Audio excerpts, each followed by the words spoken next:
Oh, for fuck's sake. I hate YouTube ads. Me too. With a sip of my smoothie and a hateful vengeance towards YouTube ads. That's very Aladdin, but... I will start the game with the recap. How are you all feeling? Feeling good? Do you mind if it's Aladdin music? Oh, just whatever you want is fine. How do you feel about this? Sure. Or is it too Disney? Sure, that's fine. Just leave it for now. Yeah. Okay. So, guys, after days of trekking through the Underdark, you finally come upon the Sisterhood, or at least a section of it. A group of 5 drow women who, according to the masks, are child traffickers of the lowest caliber.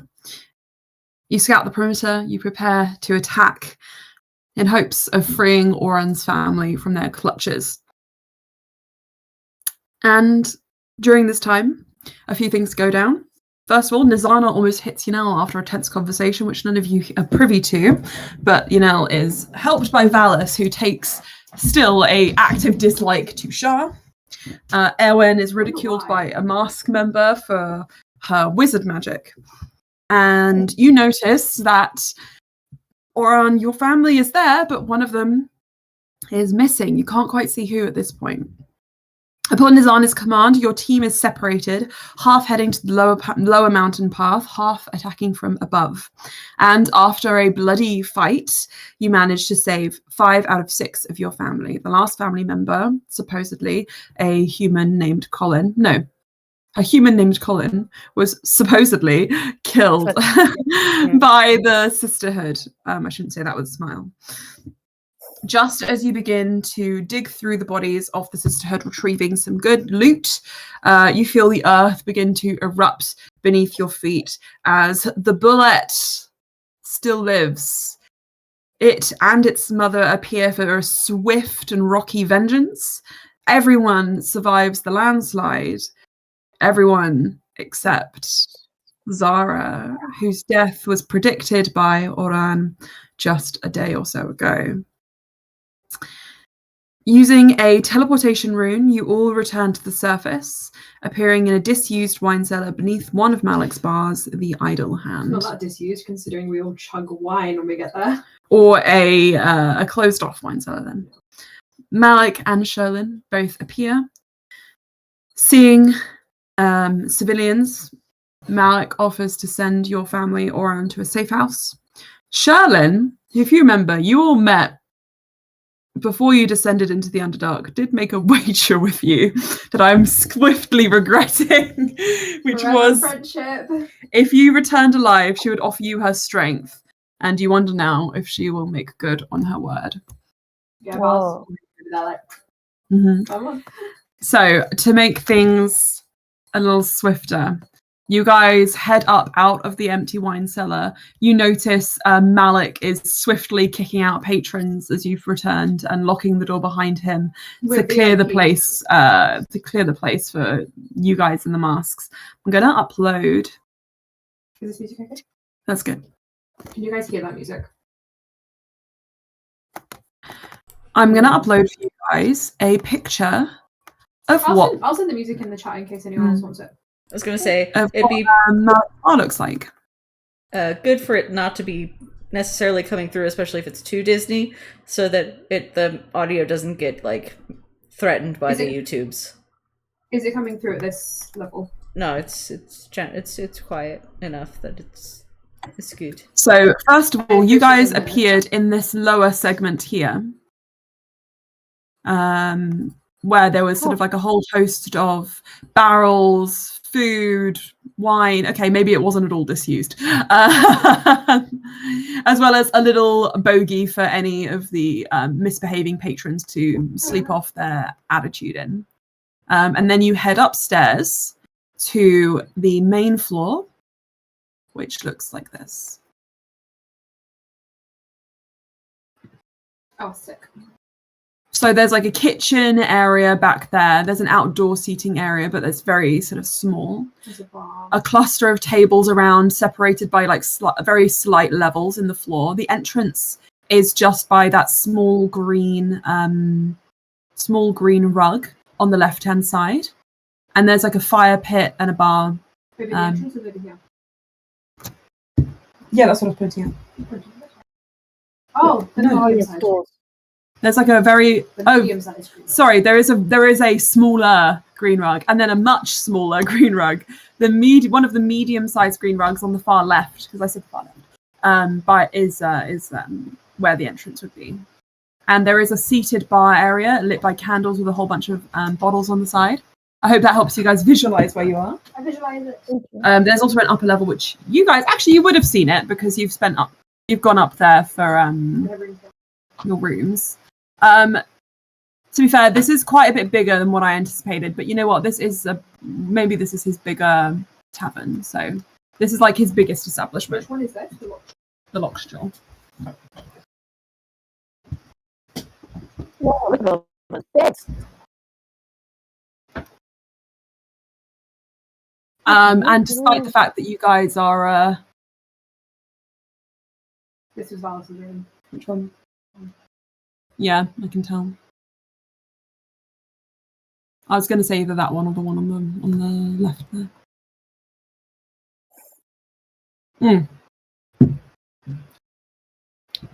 So this is people you leave did. their bed's a mess. So you guys can pick which rooms you wanted to stay in, but that's up to you after that. That was Valis' ex room. He didn't stay there anymore.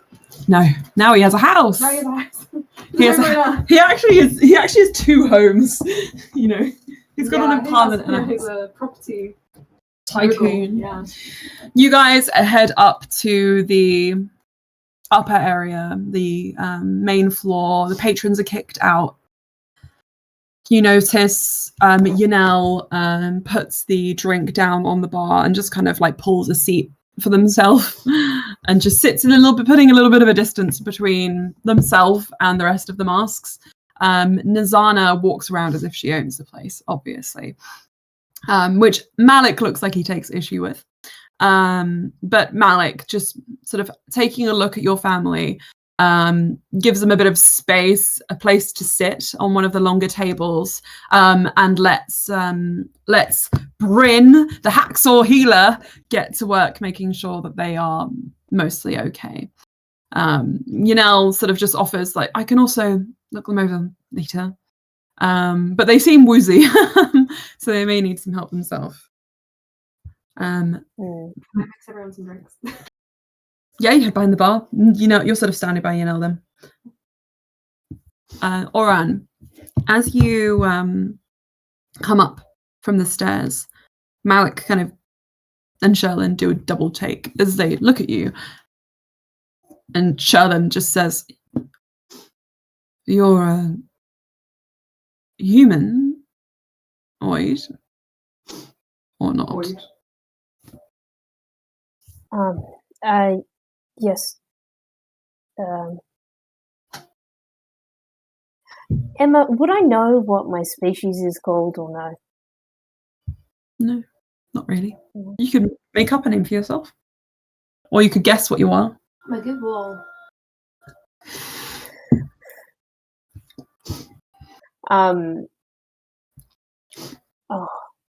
Look, I think I think honestly Oran's a bit preoccupied with Colin being probably dead. I think Sherlin, noticing that, just says, "Sorry, wrong timing," and steps back, giving you space to go over to your family if you wish. Maybe later. Sorry. Yeah. Mm-hmm. Roland looks a little shaken. Muscle, Ick, and Vemkin are all kind of like checking in on Wenrith. They are. It's curious to see three kobolds who aren't going all the time like raccoons, but they seem to have it quite together at the moment. But when you come over, Roland just lowers his eyes and then shakes his head, and he says, "It's on me. It's my fault." It is not. It is not your fault.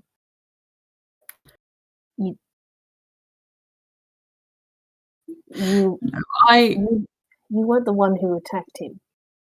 But- You weren't the one who attacked us. It's not your fault.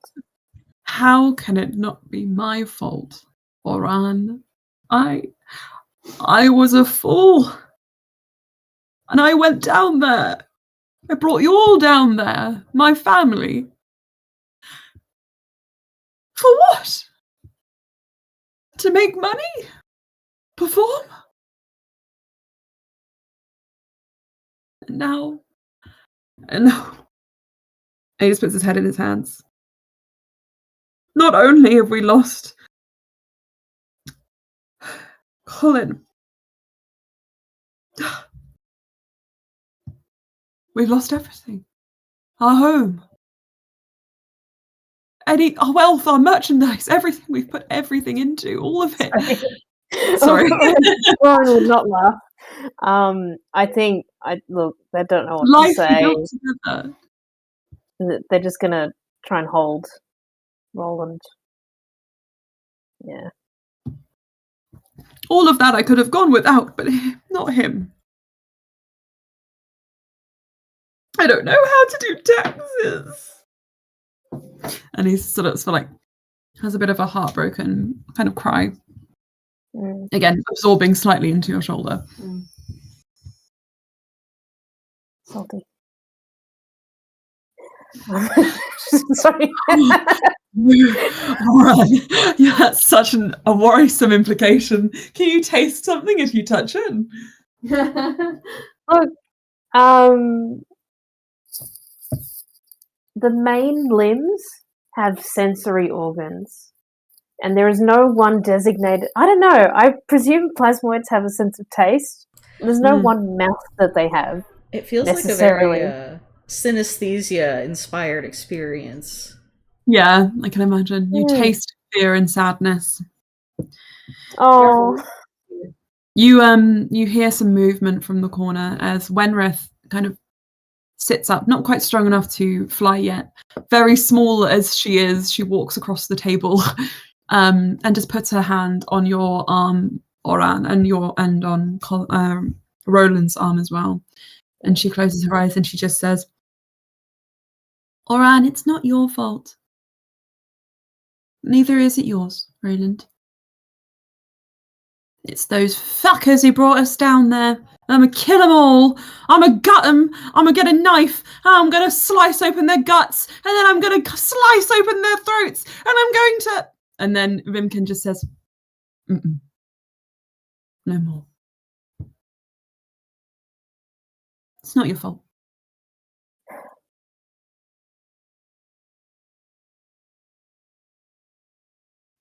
I'm just sorry that I couldn't be with you all. Well, I'm glad you're safe. You fought really well. Oh. Mighty impressed.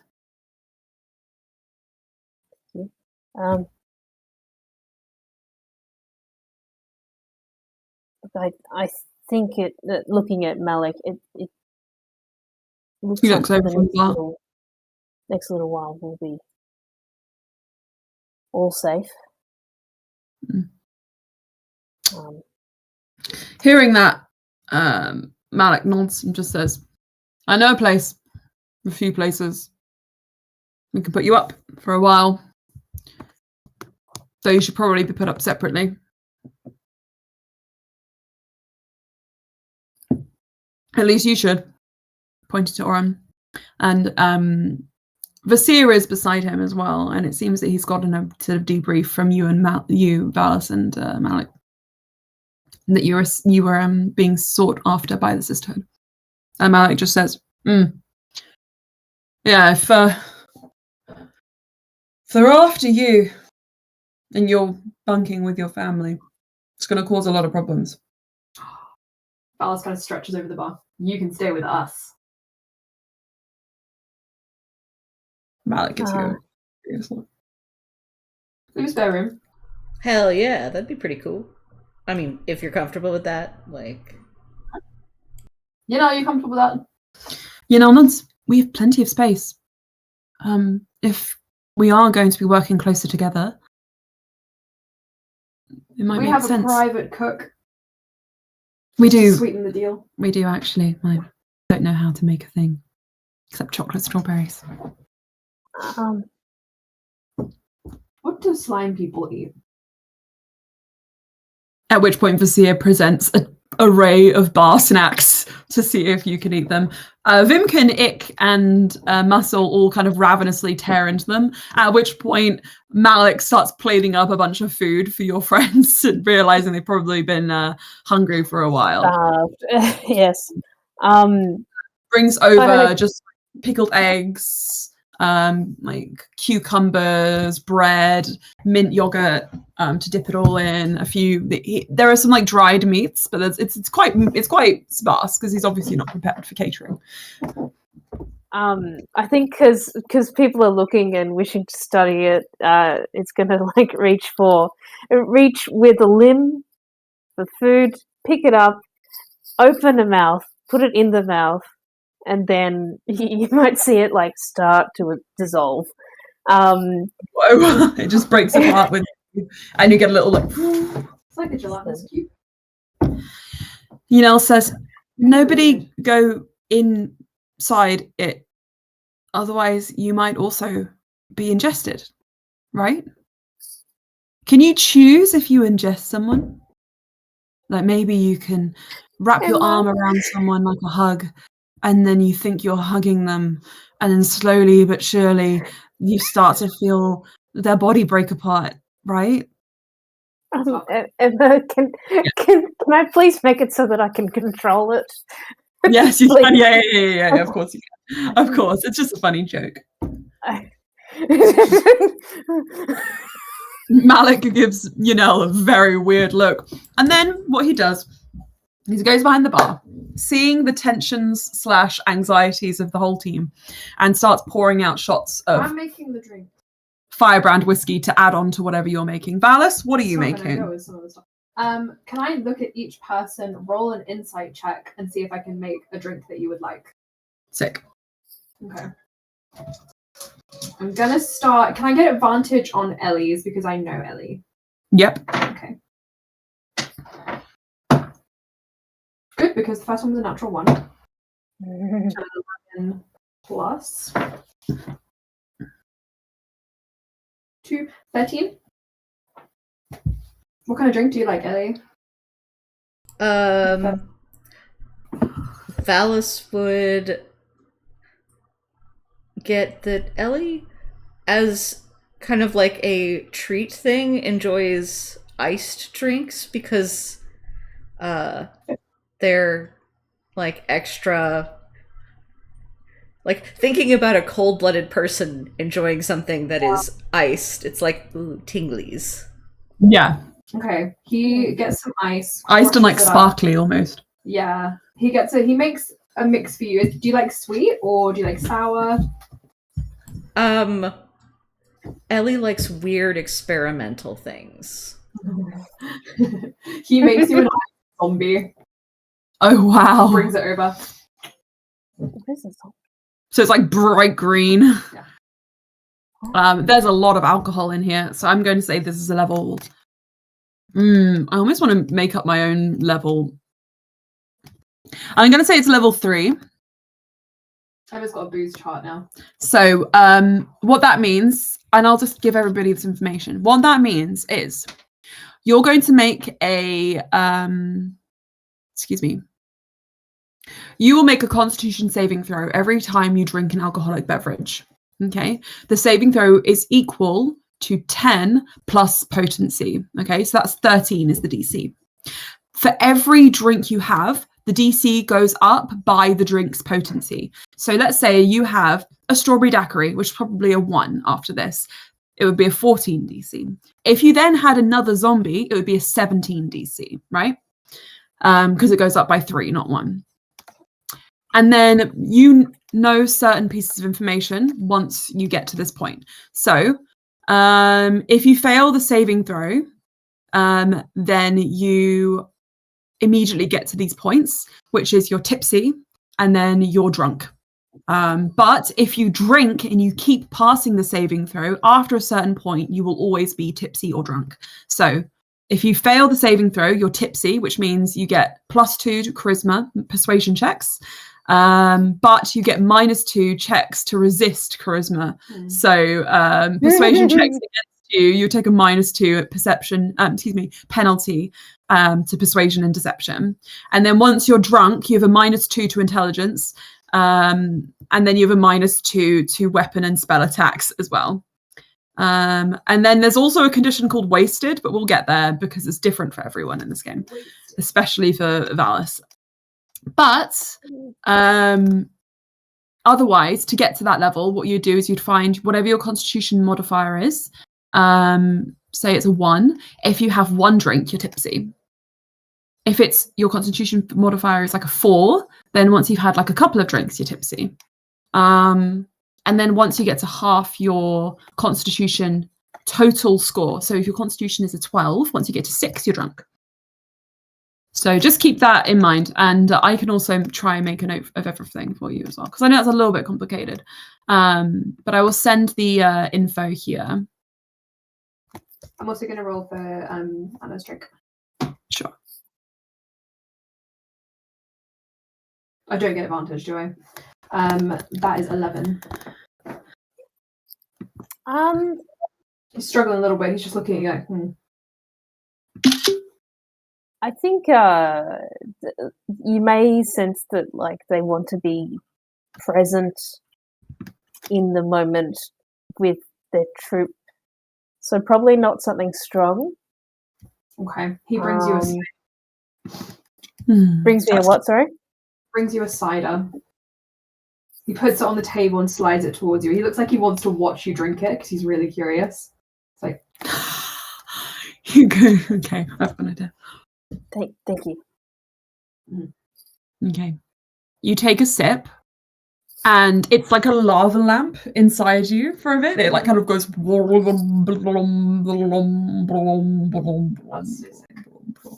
It makes you light up a little bit. I wish I did that when I drank. Valis, you shouldn't. Don't make anything too strong for yourself. Fine. Malik, you make my drink. No, he'll roofie you. No, he won't. Yeah, you're right. That's more than Zana's thing. Valis looks horrified. Malik looks pissed. He's like, Yeah. I'm going to make you the strongest thing in the house. Malik brings you over. Well, he was pouring these anyway, so he pours you 2.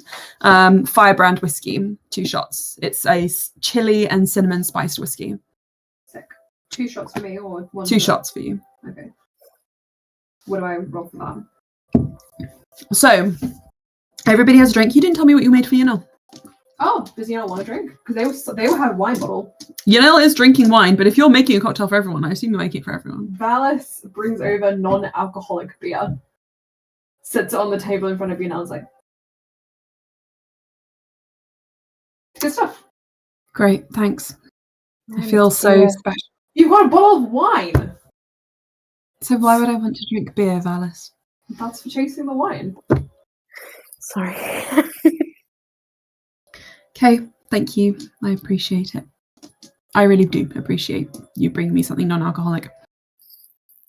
It's smarter. Bring you water. You hold up his hands, walks away. I do appreciate it. I'm not joking. Okay, so everybody, can you please roll me Constitution saving throws? Your DC, Anna, is 11. Aelin, your DC is 13. Valis, are you drinking both shots or just one? He'll do 2. Yours is 16. I will say that Ellie is actually just kind of like initially just sticking. You just see this like black forked tongue just like poke out of her mouth and just flick into the alcohol periodically. Yeah. That's really essentially just like stimming with it. Okay. I'm going to say you guys kind of drink these over the course of about 20 minutes. No. Except for Valis. 2 minutes. 2 minutes for Valis, maybe 10 minutes for the rest of you, just as you're kind of like sipping your drinks whilst the rest of the masks are getting themselves in order. Valis, you are drunk immediately, which means you've got a -2 because you've now reached, you failed and you reached 6 on your score, which is 12, right? But is it over one day? Over one day. Yeah, your previous, you were drunk days ago. Yeah, I was going to say. Yeah, but you failed your save. You had 2 level 3 drinks, which makes your alcohol intake 6, and your constitution total score is 12, right? No, it's 14. 14. You're tipsy. Pardon me. You're tipsy. 14. Sorry, I misunderstood. I'm sorry about that. Yeah, she's not 12. So you're tipsy, which means you have a -2 to resist charisma or charisma checks such as persuasion or deception. But you've also got +2. Yeah, to charisma persuasion checks against creatures who are indifferent to you, or better, or friendlier. So you are tipsy, and seems to also be tipsy as they kind of like sit in the bottle and just start blowing bubbles in it. You notice that everybody else, other than you, because you've got yours already, also gets a shot of Firebrand whiskey, except from Yunel, but Malik refuses to pour one for them. I wonder why. It might be the really horrible insult that just lobbed at him. I feel like maybe that was a bit out of character because that was more Nizana, so I think that I'll just retcon that they didn't say that. Okay. Pretty mean. No, that didn't happen. It never happened. Never happened. That's false. They probably say they'll spike it with something really strong rather than that. Okay. And as you guys kind of all drink together, you can choose whether or not you drink the whiskey. If you don't, Vasir is going around and just going to anyone who's not drinking this. At least 12. She's on the floor, paralytic by the end of the day. But Sherlyn, Bryn, and a couple of the other mask members kind of like pull her upstairs, and you get the impression the rooms here are being kind of like rented out by the masks. As you guys, this is not like a celebration, by the way. This is just everybody's getting their gear off and disseminating into the city / regrouping. Like Erwin just sits with tea. Erwin is literally just sitting with tea, though I imagine Valis also made her a cosmopolitan. Or something like that, just to have on the side. The olive in the bar and just puts it on the side, the martini. And as you guys kind of unwind from the experience in the Underdark, eventually 2 other figures approach you, Oren, and your family. Are you guys all sitting together, or are you sitting separately? Yeah, sitting together. Okay, you're all sitting together. So 2 other people approach you. One of them is the half-drow man who you've seen around here before. His name is Solon. And he works behind the bar as sort of like an assistant manager when Mark is away at his other bars, is what it seems like. He is a 5'6", so quite short, half drow, as most of the people who work in his establishment are half drow or have drow blood. The other one is also a male drow, but this one seems to be a full-blooded drow.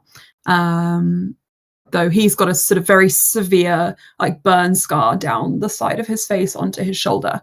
And it sort of like melts his ear back into his head, and he seems to have covered it with his hair.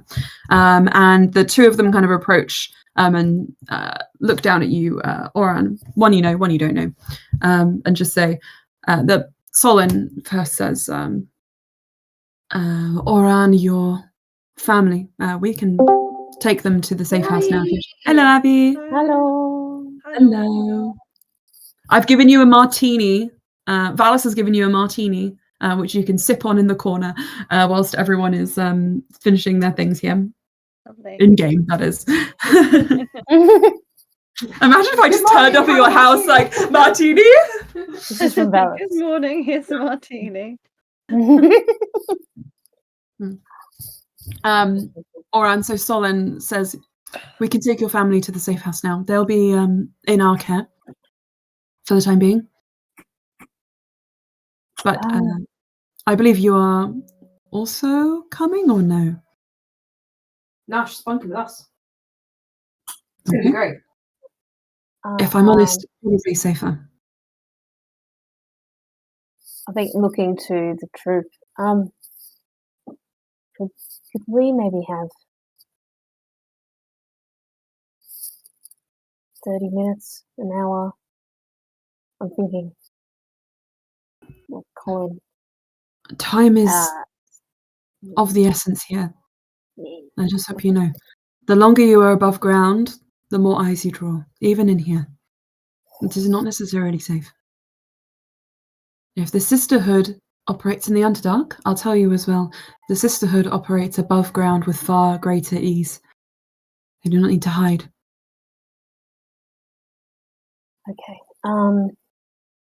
Let me just check something on my character sheet. Where is it? Little information that I want to see. Where is the information? There is the information. When I see Okay. me, it's just like, hello. All right. Can't really move my actually. But is that better? No, that's much closer to me. Opposite way. It was like that before. If you move it the opposite way, then it's better. Yeah, but if I turn it that way, then I can't really use my computer very well. That's fine, Jeff. That's perfect. Yeah, there is. Okay. There you go. Okay. All right. I'd like 10 minutes with them. Solon reluctantly nods and waits by the door with his friend. I think I'll huddle with the troop, Mhm. and in summary, sort of say, I don't want to leave you guys, but I was hoping to like bury something to commemorate Colin, or just like have some sort of like Roland service. Roland sort of says, I don't know if I'm ready for that yet. It doesn't seem right to say that he's gone so suddenly, so easily. You know the kind of world we live in. There are people. There are ways. These things can be found out. People can be brought back if they are truly dead. It's not even been 2 days. That still gives us time. We can make a plan. Let us bury what is not yet dead. Well, it may be worth. I can pursue this. It seems, but worth finding someone who could scry, and if you're able to contact Colin, then that's proof that he is still around. What race is Colin? Human.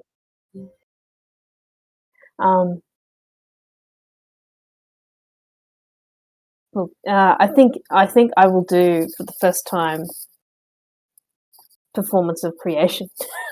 Okay, what does that mean? As an action, I'm going to create one non-magical item of my choice, and I'll have it appear on the table. And I know that its GP value will be way less than 60. Oh, hello, little man, boy, man. La la la la la la. La la la la la la. Oh, We had to lock him out because he kept trying to eat us yesterday. His affectionate snuggles include drooling and nibbling. And headbutting. Mm-hmm. But he's so cute. I'm gonna create an abacus. And I'm gonna try and create it to look like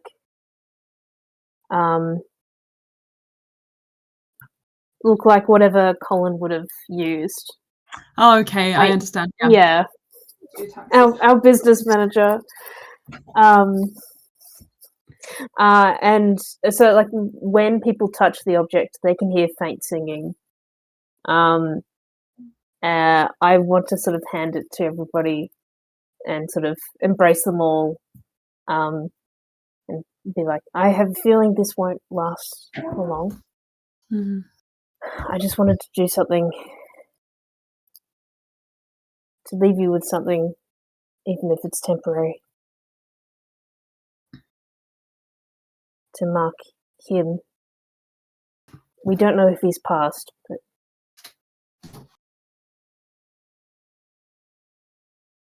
we're thinking of him.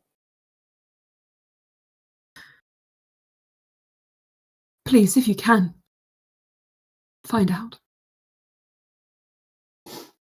And Solon comes up and says, we really can't delay any further. Okay. Stay safe, everyone. And the two drow men kind of escort them out of Malek's bar, offering them all cloaks, and quickly you notice the kobolds all stack up into one. And Wenrith hides in the hood of Roland's, excuse me. I'm never going to get their names back around the right way now that I've seen them. Vimkin, do you want your loot? And then they think, no, you'll use it better than I did. Okay. I'll make sure to use it well. Now you can have something back. Well, I don't think that thing's going to last for long, but enjoy it for now. It's going to disappear in 2 hours. That's why. He starts like chewing on it, and then you guys, you see him leave. It's like what they did to Collins. They always chewed on it. Unel turns to you, Dallas. You've been to a safe house? Yeah. What were you unsafe from? Was I unsafe from? The world. Dangerous place. Out to get you? Yeah. Right. Oh. Alcohol has never been so appealing. This tastes great. Are you talking about the non-alcoholic beer or the wine? The wine, don't worry. The wine. Actually, it's funny if it's the beer, but it's the wine. Placebo. Right. Mm. Do you want to have like a little nap on the table? Should we go home? You want to go home? We're only 2 shots in. Everybody else seems to be like packing up to sort of like go upstairs. It's not like so disappointed. It's not like party night, considering there's a dead body being kind of tended to. That's like, Fine, we go home. Okay. As you guys kind of make to leave, Vasir comes up to you and just says, we will have a wake though. Excuse me, accent. We will have a wake though, maybe tomorrow. Will you come? Yeah. Of course. And this is for Zara, right? Zara and there are a couple of teams dotted about, so there might be more people here than you know. And we will have a wake for anyone who is lost. Quite a few people do end up losing their lives on missions. So it's like a common thing after every mission. Yanel says, hopefully not that common. Pretty common. Wonderful. No. Why though? Hello, darling. Oh, darling. So sweet. He's just on an adventure.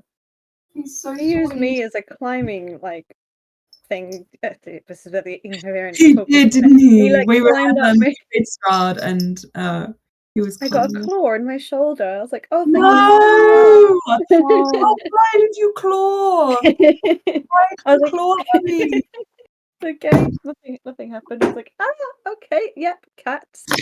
Got about He those played claws." D&D. He rolled a 1 on his dice. I was drinking and then I choked on it. Oh. Oh dear. Oh, long day. That's how we deal with him in this Oh, house. boy. Lovely Lovely Sweet bum, boy. lovely bum. Sweet boy. Sorry, we're obsessed with this cat. He's so sweet. He is You're sweet. allowed to be. So That's fine. you guys all ready to leave, and as you do, Valis, you do hear He's trying to sneak away. a telltale sign of set of footsteps. And Speak up.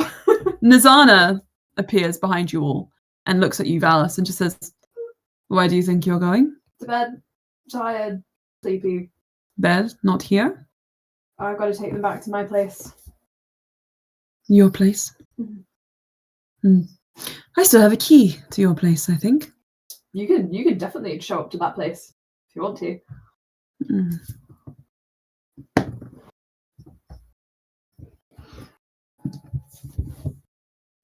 Is that an offer? You want to stay in my apartment? Off you go. Sure. She narrows her eyes. You're being deceitful somehow, I can tell. Not being deceitful, I'm being very gracious, actually. Why don't you stay here with me and let your friends go off and do whatever it is they do? I need my carer. He pats you on the shoulder. I don't know if you remember, but you gave your care over to me. What? When we were on the mission, you said your care could be in my hands from now. Did I say that? Nah. You did. It's about the right time. About that same time, you got this and this. Pointing to the marks on your jaw and your wrist. You know, I feel like this is not a good time because I've had a lot of stressful times. I've had 2 fire whiskeys. Thanks, Malik. Who's to say you can even get home then? Maybe you should come upstairs with me. So I've got all my good friends carrying me. Good friends. You barely know them. And one of them can't look after you. You said so yourself. You know, it was a great job. Mm-hmm. It's not a good enough reason. I don't wanna go upstairs.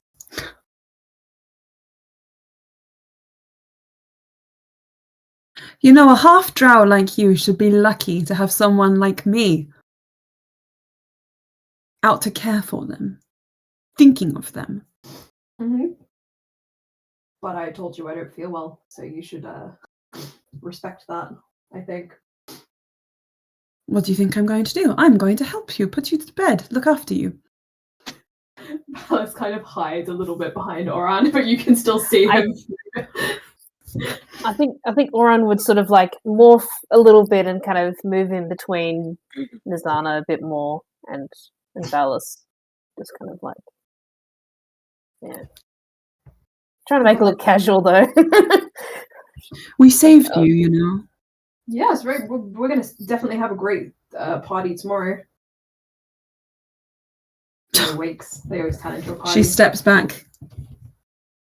Instant, little. And then she looks around, and you can see a couple of the mask members are watching you guys, watching the exchange, and she meets their gaze and then just goes and walks away. Mm-hmm. And Janelle just pushes your arms, Valis, grabbing anyone who she can. Oren, Erwin, Ophelia. He just says, we're getting out of here now. I'm really tired. Can we get a taxi? Yes. Where exactly are we going? We're going to our house that we Oh, have. we're not like staying in our rooms here. No, do you need to get anything? No, I just keep everything in like one bag. That's so you carry light, you know. That's so interesting. So you can get away quickly. Right. Erwin, do you need to go get anything before we go to our house?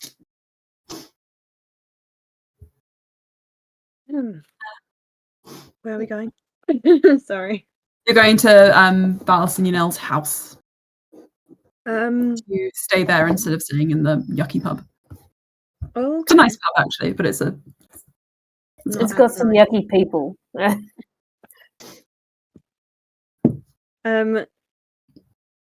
Yeah, she'll run upstairs and get her like silky nightie.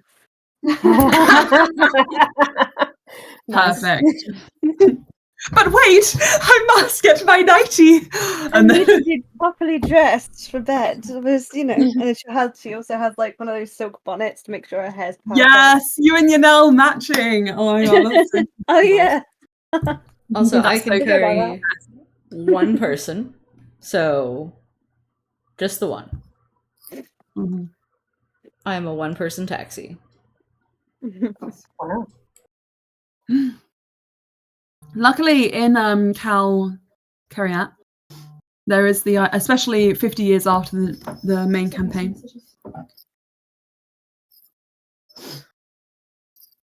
Okay.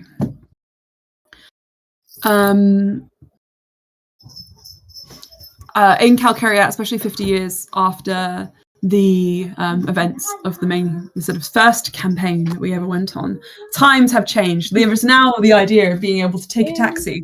Taxis are these kind of rickshaw carts that have been very nicely polished and set up, and they are drawn by either a like kind of mountain, like a very large mountainous looking goat, or more frequently by people.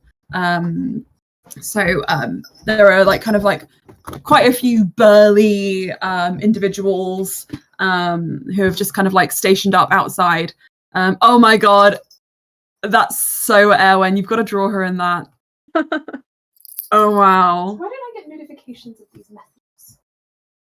They come up as a little Oh, in the corner. So fun. Also, Abby, if you want to know what Malik's bar, this is the idle hand. No, which one is this one? This is a locked drawer. The locked drawer looks like this one. So if you scroll up, there are 3 images that I sent. There's the basement area, which you teleported into. Oh. There's the main floor, which is the bar where you guys have been sitting. I imagine you were in this one by the window at the front, where it's got like a whole bunch of tables clustered around. And then there is the rooms upstairs, which you guys were probably staying in. Oh, cool.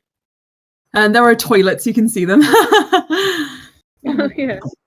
Oh yeah. Oh dear. Guys, for realism. Oh, look. Lala. oh, that's what they were. Okay, I'm glad I know now.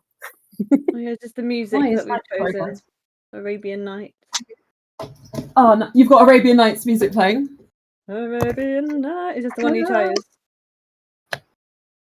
Yeah, I think Lily's playing something like that. Oh yeah, I will I play that. put in the chat the music that I'm listening to. Yeah. Cool. Which chat? I've only got The one general here. It's called, if you scroll up, it's just above the maps. It's called Arabian Nights Ambience. Booze rules. Above the maps. Oh yeah, so this is just something that I will tell you when they apply. Everybody is a bit drunk at the moment, but you're fine. You're classy. You're classy drunk, so you're just a little bit like, ooh. Right, so you guys all come out of Malik's tavern and into the streets of Cal Cariat. You are in sort of the middle city. Why is my head look so weird? You are in sort of the middle city area, which basically means you're not in the sort of like gross, yucky sort of slums. You're not in the richest, most beautiful environ. You are somewhere in the middle. There are groups of people singing, swigging drinks, kind of like dancing and laughing through the streets. You see there are a few like lantern lit establishments. It's kind of like kabukicho. Yeah. In Japan, there are it's like taverns on multiple floors, all lit up. To the kind of like far, where would it be? Never eat shredded wheat. To the far west of you, you can see the ocean spreading out, the moon reflecting on it, and stars kind of glittering, lighting it up. There are some markets down there which go on into the night. Those are also kind of lit by a path of lanterns, which you can see. And then, like I said, there are taxis here to take you, should you wish to, anywhere in the city you want to go. And you can take one of these taxis at any point in your adventure. The taxi cost goes all the way within the city bounds. Could be anything from a couple of copper to a couple of silver. So it's not expensive to get around. But if you ever want to go off somewhere further away, further afield, and you want to do it by yourself, or you want to do it covertly, this is also a very good way to do it. So you guys all pile into a taxi together. Yanel reaches into their pockets and pulls out a handful of coins and just gives an address which would have knowledge of this city? Oran, you know this address to be in the much nicer upper districts near the royal state, or the former royal state, as this is no longer a monarchy. And the taxi kicks off. It is two men, kind of like burly, like short cropped hair, kind of carrying you guys off into the streets. And you can relax as salty air with the smell of honey and liquor and spices begins to waft through your senses. And you breathe. No longer underground, no longer claustrophobic. You're free from the Underdark. Free. Well done, guy. Yay. The taxi journey takes you about 7 to 10 minutes in total, during which time you guys can just like roll your heads back and go, oh. Valis, you have you kind of like lean your head, I assume, onto like Yanel's shoulder or something. I think it's funnier if it's Oran, actually. Oh, that's so funny. You like lean onto the waterbed, which is Oran's shoulder, and start sinking. you start slowly sinking. Yanel is watching like a hawk to make sure you don't accidentally digest him. Oh, Lala, that's lovely. Another angle. For the moons. He looks like a quail. He Are you looks. saying He probably he looks like a. He probably looks like a cooked chicken now. Yeah. Chicken. We call him chicken, but he's so small. Maybe he's a quail instead. It's his best look. Yeah, Little roast lovely chicken. chicken. Fan. Must so be bad. clean. Lala. Oh god. Rude. He's really going for it. I feel like this is embarrassing for him. He's got a clean bottom.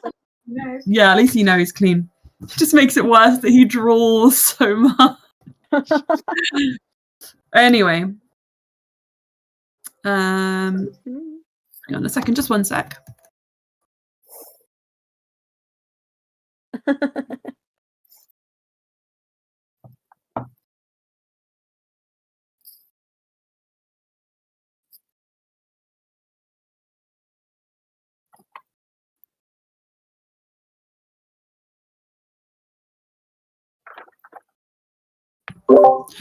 So, Valis, you notice, despite how the taxi is, manages to fall asleep like a baby.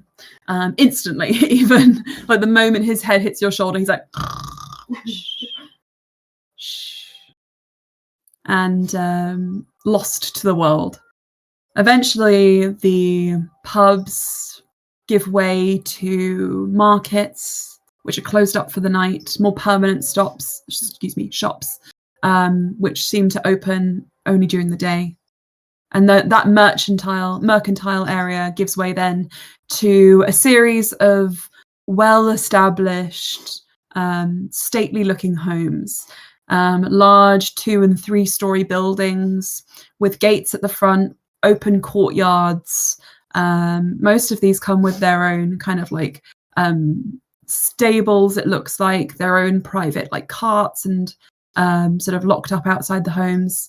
They're all very well established. And then this side of the city, as you come out of the more metropolitan shops, bars, restaurants area, you see appearing above you, looming over the city, the former royal palace, now turned into, Ophelia, you'd be interested to know, a educational institution run by the government to educate young people in the ways of both the arcane arts and the mundane arts, agriculture, medicine, art, even everything. It's basically a university now. And it sort of looks over these more beautiful buildings, and eventually the taxi comes to a stop outside of a low wall with a barred iron gate, which is locked. You see there is a light on in the upper one of the rooms in this house, which has sort of like a 2-story section there, and the rest of it is hidden behind this wall. Yunel gets out and looks at Valis and just says, "Do you think he's no, he's asleep. Would one of you mind carrying him in?" I could give it a go, and just sort of like try and displace around Valis. For sure. Thank you for paying for the ride. It's fine. It's fine. Don't worry. You don't need to pay me back or anything. Emma, I presume that any money that Orion had is just gone. Gone, so you got nothing, I'm afraid. Good thing I've got you now. But you do have friends.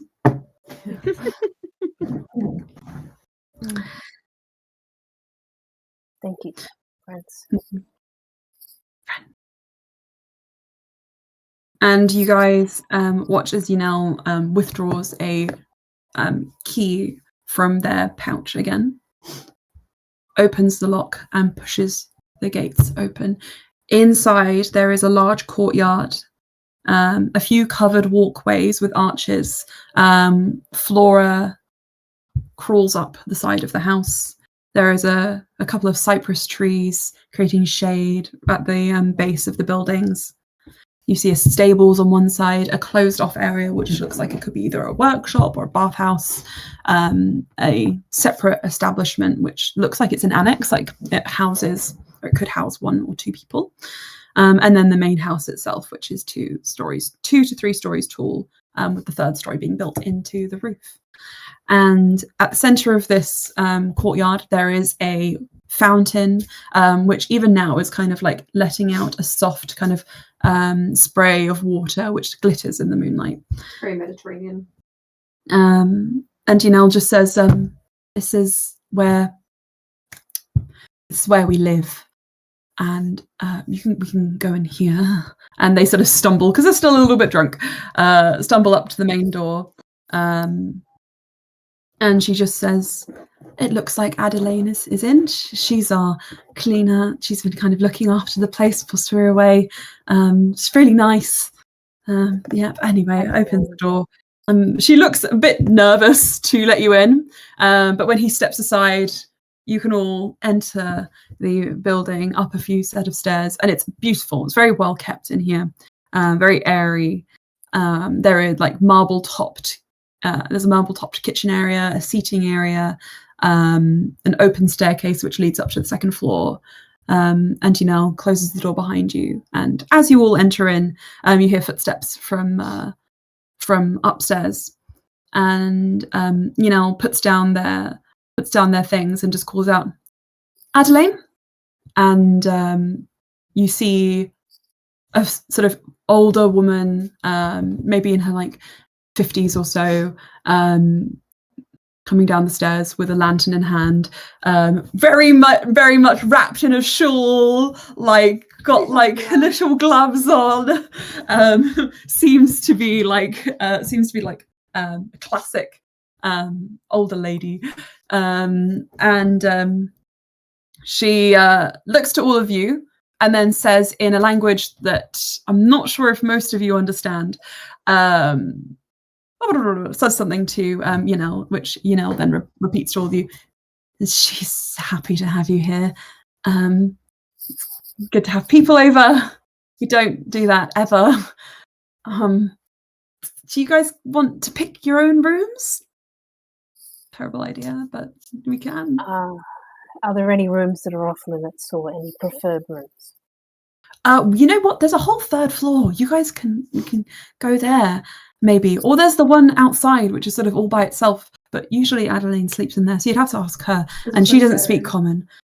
There's also a spare room, but you'd need to give me 10 minutes to get it ready, because it's got all of my worshipping equipment and things in there, and I would rather just put that somewhere away, safe. I mean, it's your place. Why don't you just put us in whatever rooms are convenient? That sound good? it's great. Yeah. They kind of stare at you all like,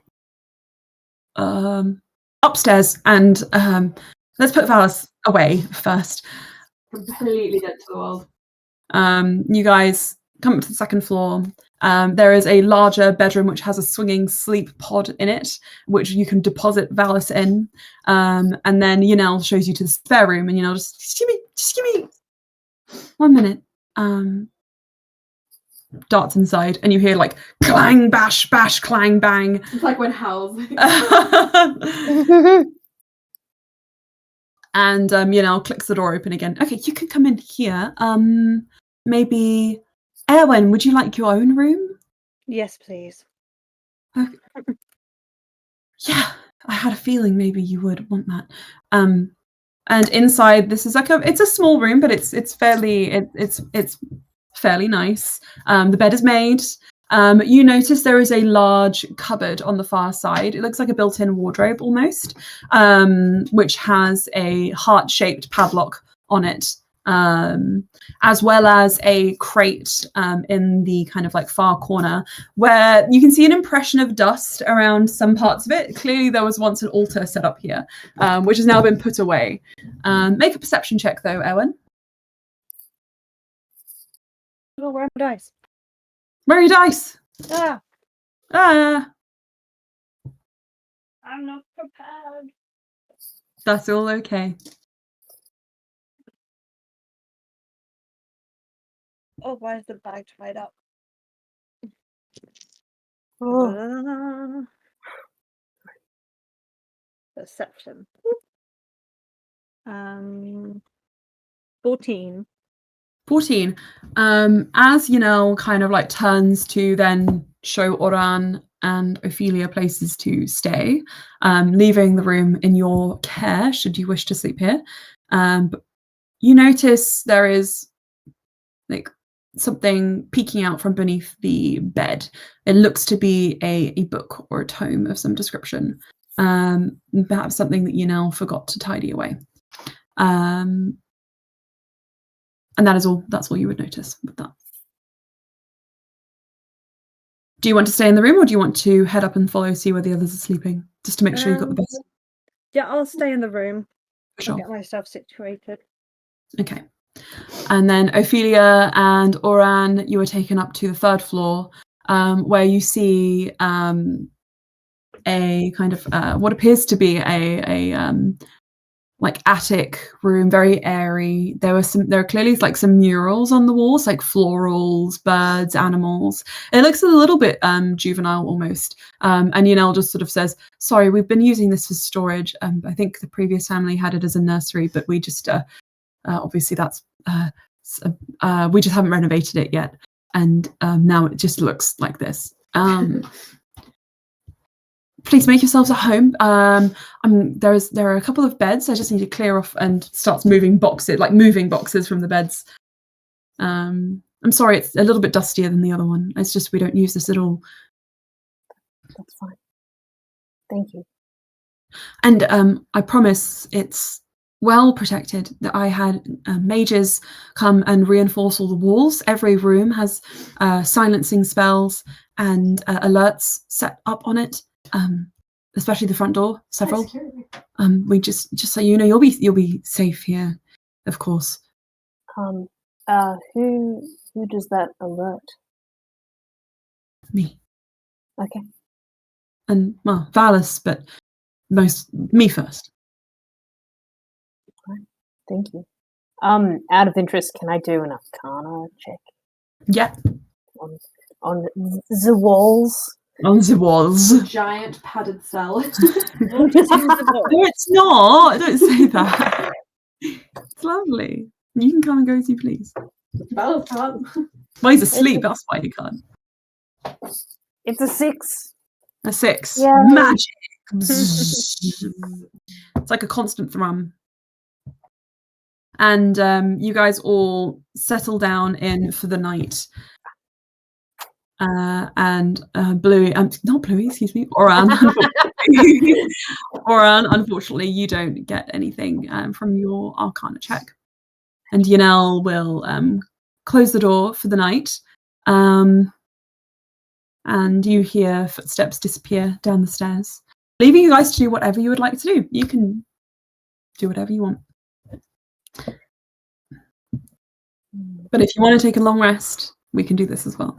I want to take a long rest. Long rest? All right.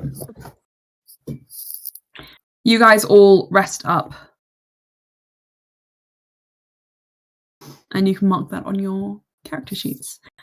You're safe, you're home, and you've saved the majority of Oran's family, which is great. If So sad. would Yanel know that tome is in the room? You get the impression that it belongs to them, but they seem to have forgotten that they either missed it when they were tidying everything away, or maybe they left it there intentionally. You don't know. It's hard to say. It's like a Bible they leave in your room. Yeah, like would they miss it if it was to go missing? Have they noticed? Well, do you want to pick it up? Yes. Okay, you pick it up and you see on the front a sort of like, it's a leather tome, and there is a slot on the side which looks to be for a pen. Though at the moment it doesn't hold a pen, but it holds a very small glass vial with a clear liquid in it. Which it could be water, but it's unclear.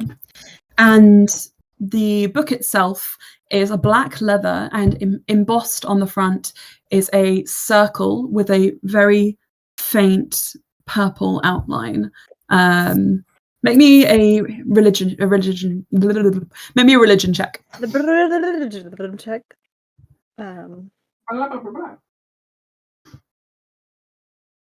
9. 9. You don't recognize the symbol, though with your just knowing, after a few days, you maybe could guess Shah, but you don't know 100%. Can I open it? Can I have a look inside? To open it, you'd need to pull out that vial. So you do so, set it down, and then you can, actually this one, it's not like the other, you can just open the soft. I'm just going to make a matcha because I'm really sleepy. Could I have one? And I want to be awake. So I'll be right back. Could I have one? Yes. Thank you. You open up the book, and in the front is inscribed Erwin Forsberg. Huh? Wait a minute. Nani? Nani?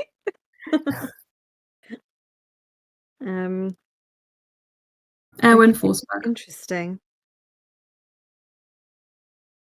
Can I do a I guess would it be an Arcana check? See if there's any magic. You can do that, yes. Yeah. On the book.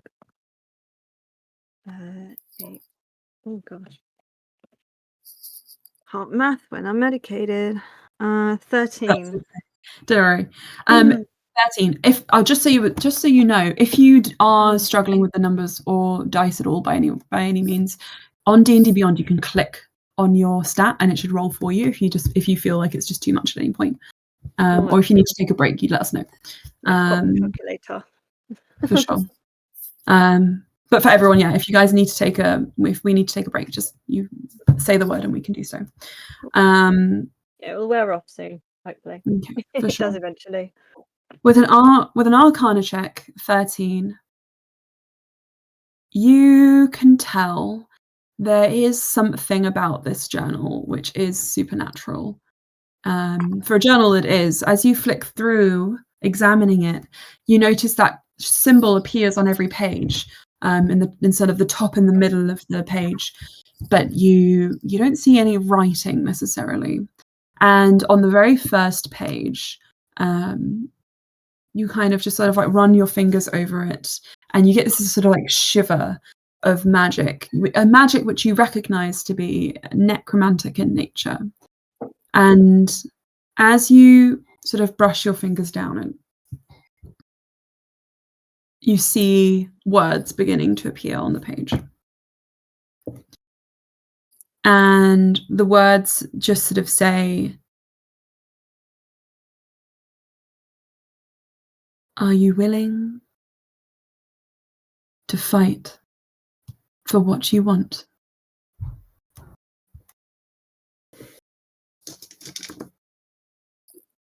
I'm writing this down. Me too.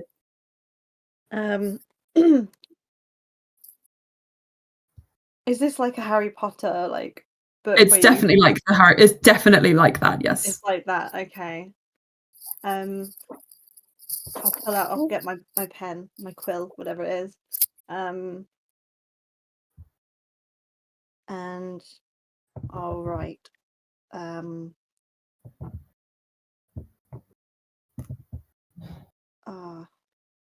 Will she just go in guns a-blazing, or will she be cautious?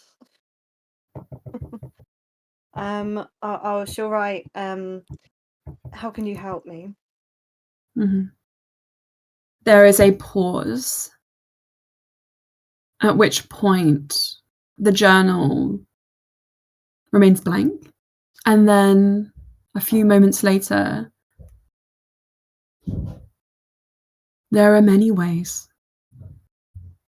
many paths, an end to suffering,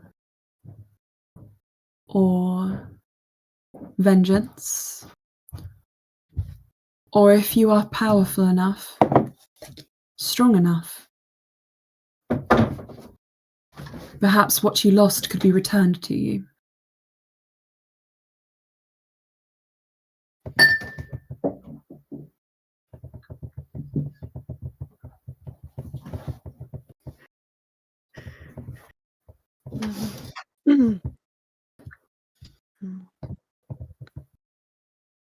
Wish I knew shorthand. Yeah, making you confidence as well. It's all right. Yeah, this is the journal is empty, and it has Erwin's name in the front. And Erwin, the first line in the journal is, "Are you willing to fight for what you want?" Erwin asked it a question, and the response was, "There are 3 paths forwards: an end to suffering, vengeance, or return of what was lost." No. Good luck. Thank you. Erwin will write, I'm willing to learn.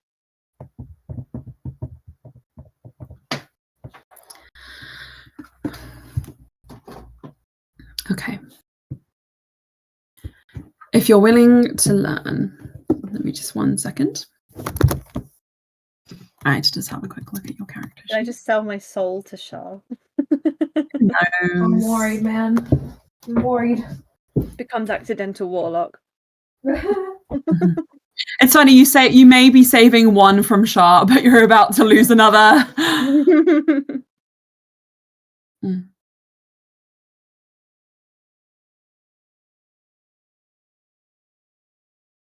Okay. The journal then replies,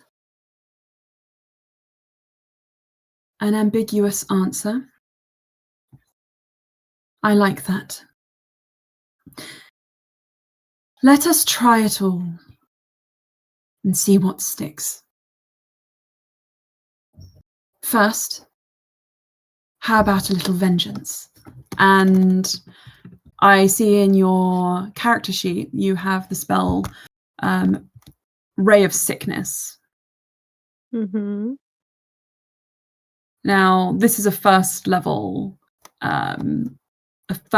necromancy spell, and you've been dabbling in necromancy, dabbling in the darker side of your already fairly dark arts.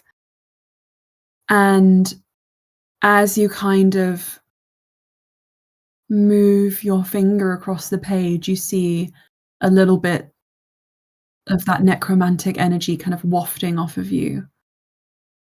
And of course, you are now able to not only cast first level spells, but as you've leveled up, you are now able to cast second level spells. And you learn the spell Wither and Bloom. Ooh. And the So that is now in your character sheet. And the journal Oh,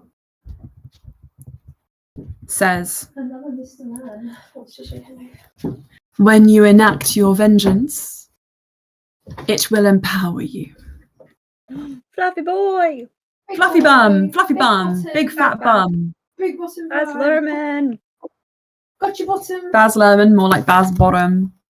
Baz Luhrmann. I love that. I call him that every time I go around. I go, Baz Luhrmann, I love your films. Moulin Rouge is my favourite. It's just me talking to the cat. Whereas that. Australia, I think was a flop. Come on, Baz. Only because we were forced to watch it in school. Oh, Anyway. Oh. Little I'm gonna knock boy. I'm really scared of this journal. I think it's going to bring about terrible, horrible, scary things. Lily, would it be Let okay if we there put the be music back on? Oh, it's not. Just for the ambiance. It's probably just stopped. Yeah. So you learn the spell Wither and Bloom. Wither and Bloom, you can read the description. It was already in your spell list, but it is now added there as something you know inherently.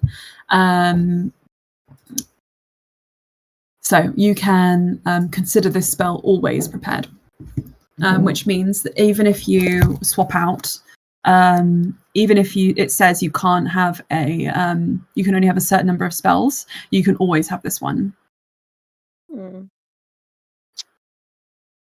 Which I'll make a note of in your character sheet. Perfect.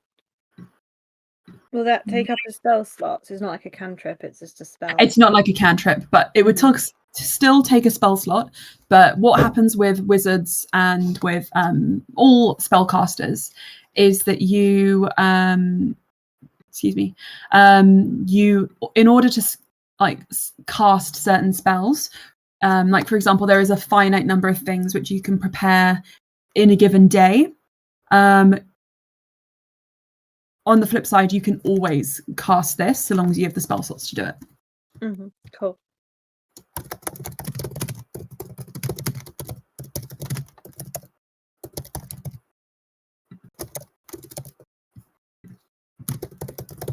Ignoring.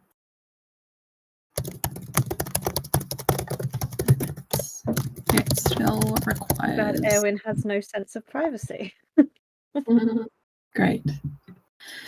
Okay, and from the way this book kind of works, you get the impression that this is something you can write into and get a response from. But as you've noticed, the responses are very short, and it's a little bit ambiguous. You maybe imagine exactly who you're talking to. As you settle in with this journal, is there anything else you want to ask it? Can I ask it who are you? I think that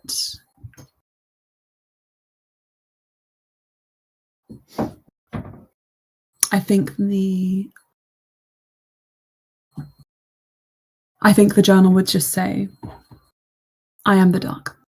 That's never good when someone says that. I am the darkness. I'm the Dark Lord. Shit, talking to Batman. Crazy. I am the dark. I'm Batman. I'm Batman. That's so funny. Okay.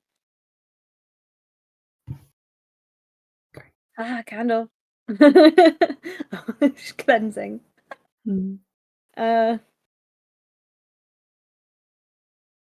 Okay. Val, she'll probably close the book and put it into her bag, and then get on with her nighttime rituals of all of her face creams and potions and sorting out her hair.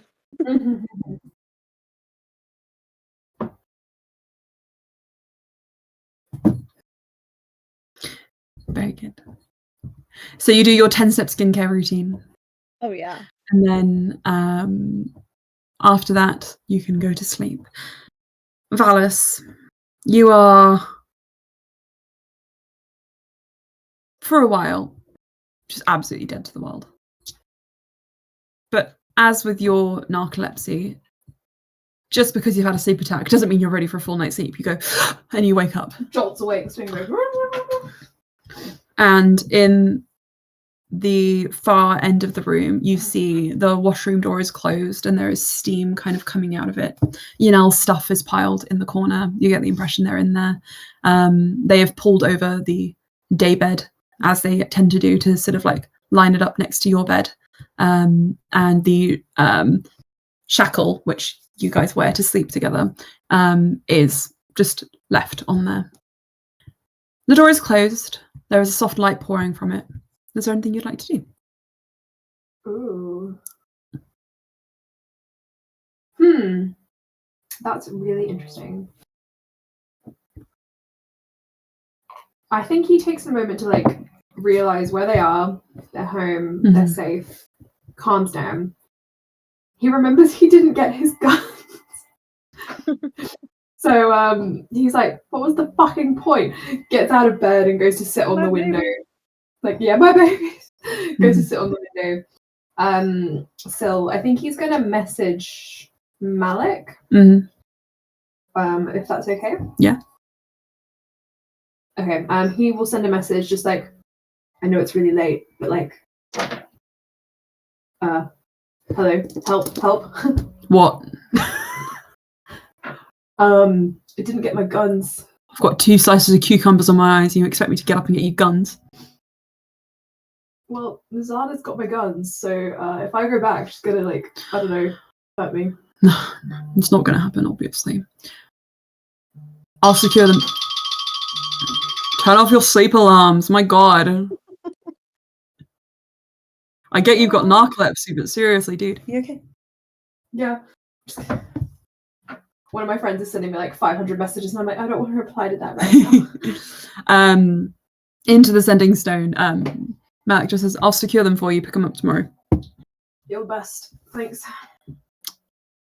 Yeah. That was very nice. Say goodnight. Valis. Yeah. So you know where? No. You didn't look pretty good when you came back. You looked shit. That's even ruder. Are you alright? Yeah. I mean, we had a pretty rough ride down that, but everyone, well, mostly everyone is okay. I'd say it's a pretty good turnout, really, only having one. He looks upstairs like, Oren can't hear me.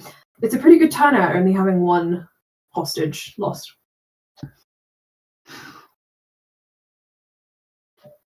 Yeah. Better than most.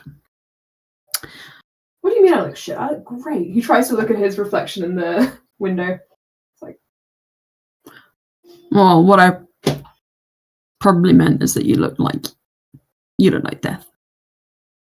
You get them shadows under your eyes. Looks a bit gaunt. Hadn't been sleeping well.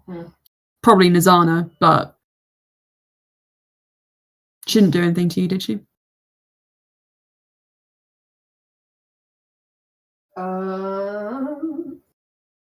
Without saying anything. He kind of is a bit quiet for almost a minute. He's like, thing is, I don't really remember parts of it. She did bite me at one point. Didn't like that. Would prefer people didn't do that. But my opinion still stands. Yanel's got too much of their own shit going on to help you. I know you want to respect their stupid rules, but I don't know. I feel like maybe you should come back here.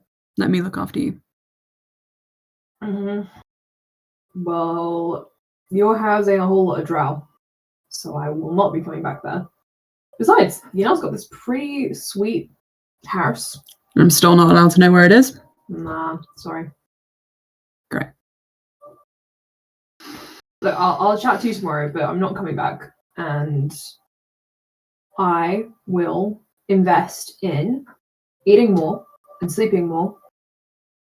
Maybe like I don't know. I just don't believe you, Valis. So invest if you want. but doesn't look like you're getting any better with their help. And he puts down the stone. You feel the connection sever. Why does everyone always hang up on me? He just looks at his stone. He's like, rude. Puts it back on the ring. And then he's going to jump back into bed and pretend to be asleep. Okay. You go back and you lie down, and you hear the bathroom door open. Pads across the room, changes the bed, gets in, and you're pretending to be asleep. Yeah. Make a performance check. Am I still drunk? Yes, you are. Which means you've got to +2 extra. wait. If you're drunk, it's different. Remember, that's if you're tipsy. No, I'm tipsy. You're tipsy? Yes, then you're fine. Because you only had 2 drinks. You're fine. +5. 17. 17. No, 18. 18. Sorry. Okay. You just hear Neil beside you take your wrist very carefully and put the shackle on it. And as they do, they just say in Massage, which is your, well, at least their native language, they just say, sorry, Mepai, and put the other cuff on their wrist and get into bed. But obviously they're in the day bed. You guys are not sharing beds.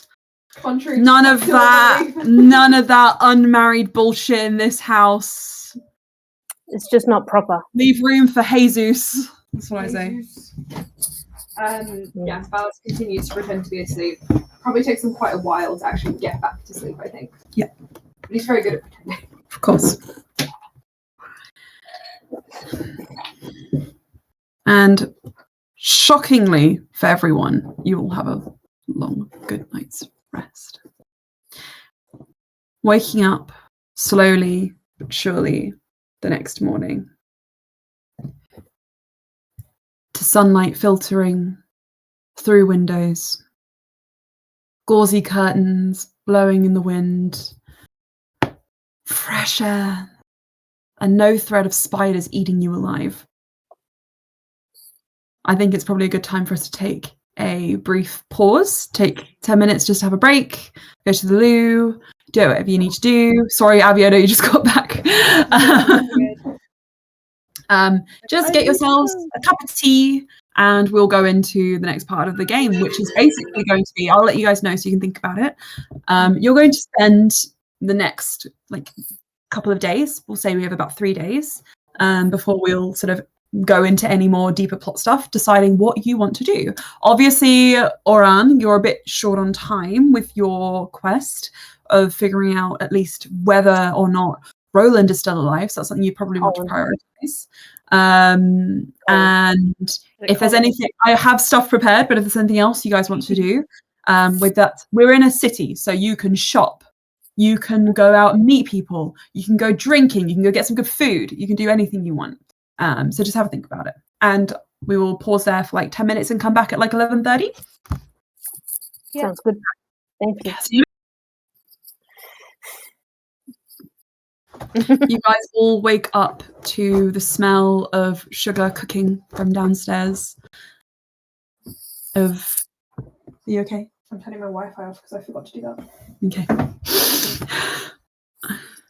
Cooking sugar from downstairs, warm spices wafting up into your various rooms. You're above ground, and you've never been happier to be out of the Underdark, away from where spiders could get you. You all head downstairs, taking your own time to wake up, get ready for the day, wear clothes which aren't yucky Underdark gear. We'll get to wear our own fashion now. You have to everyone has to describe in detail what they're wearing. I know Erwin will definitely. It is spring, but it is Calcan, so it is like a warm British summer's day. Right, Erwin, what are you wearing? I just want to know. Oh god. Your dream outfit. Her dream outfit. Well, it's something floaty. So she comes down the stairs. It's just floating, glittering. As she comes down the stairs. I need to draw something. I'm imagining Ariel's dress at the end of Little Mermaid. Ooh, very fun. I'm gonna find something. I'm gonna send it in the chat. Very good. But she'll probably come down last because it's taken us so long to get ready. Yeah. Valis comes down first. What's Valis wearing, Lily? What's Valis wearing? He is wearing all black Mhm. still. He's probably wearing linen trousers and like an open black vest because it's a warm day. Okay. It's all linen, it's all loose. He looks very chill. Nice. Well, shockingly, compared to what you all have heard Valis and Malik allude to, and Erwen, shockingly to how you remember them, at least a while ago, Yanel comes down also wearing all black still, with the exception of a pink jewel at their throat. Very simple clothes, nothing particularly memorable or extravagant. What's Yunel's skin color at the moment? Like a grayish blue.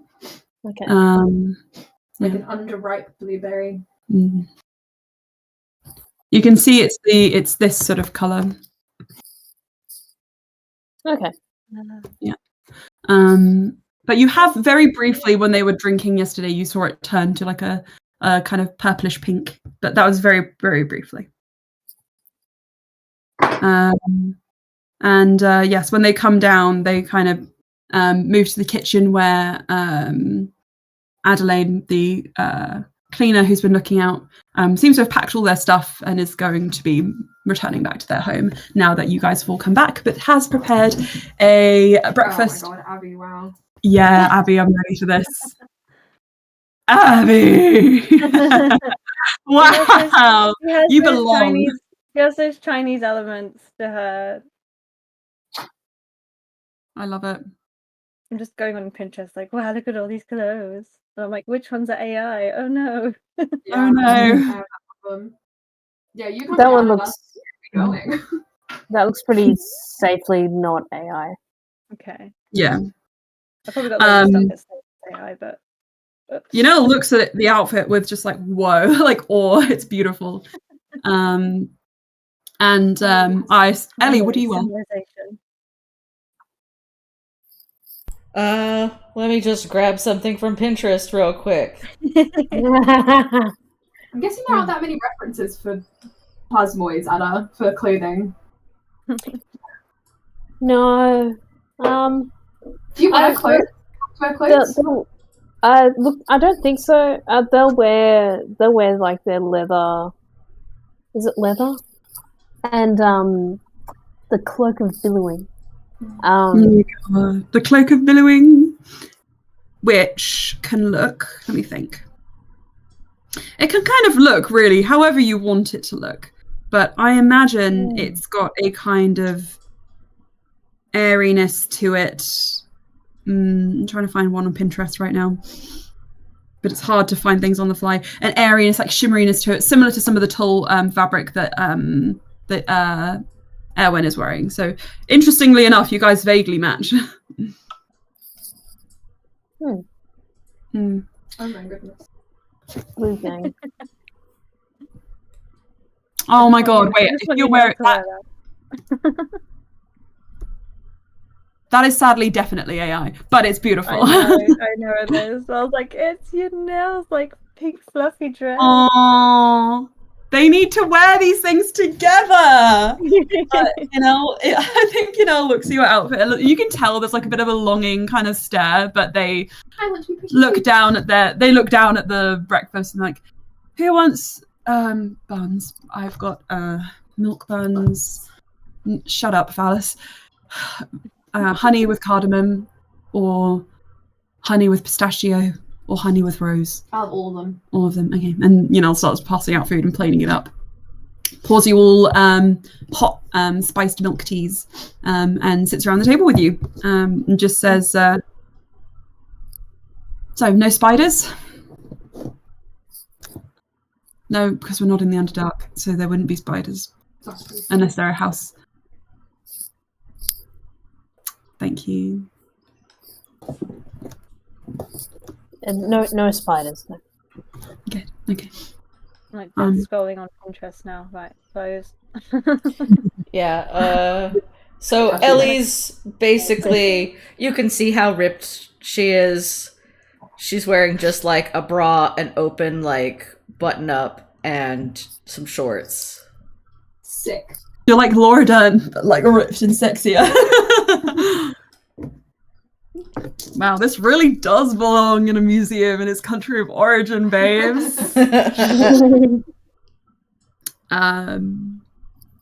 But Yanel says, well, I mean, obviously don't. You guys feel free to move about as you like, but I can stay home and make sure we all can get back in the house, or we can go. I can get Adelaine to come back for the day, and she can let you in. Nah, we're gonna go to the markets. It'll be fun. Markets, Yeah, let's have fun. Shopping gotta get is some a stuff good to idea. Yeah. shopping. Get some tea for Erwin. Get Yes, some balloons for Ellie. There isn't. Looks at Oran. What do you like?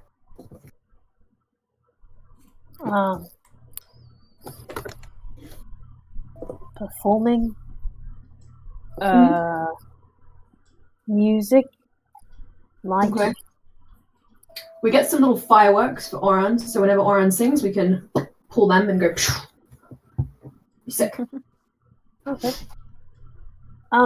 Is there someone who could scry near the markets, somewhere else about town that you know of?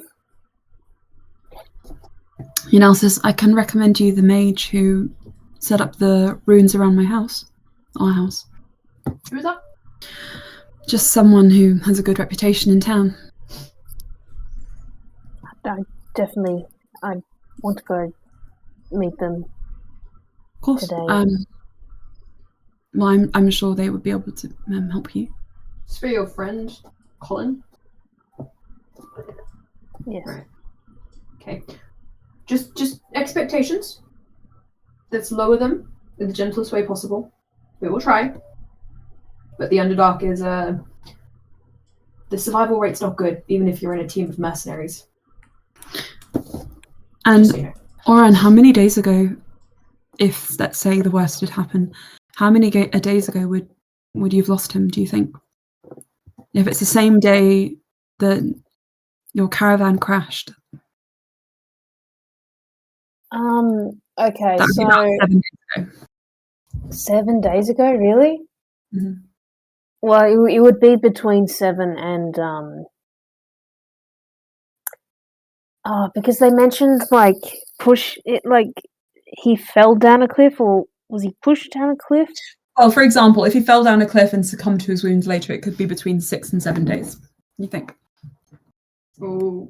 Which means you've got about 4 days left to save him if he's dead. But you're gonna need a really powerful mage to do that. Mm.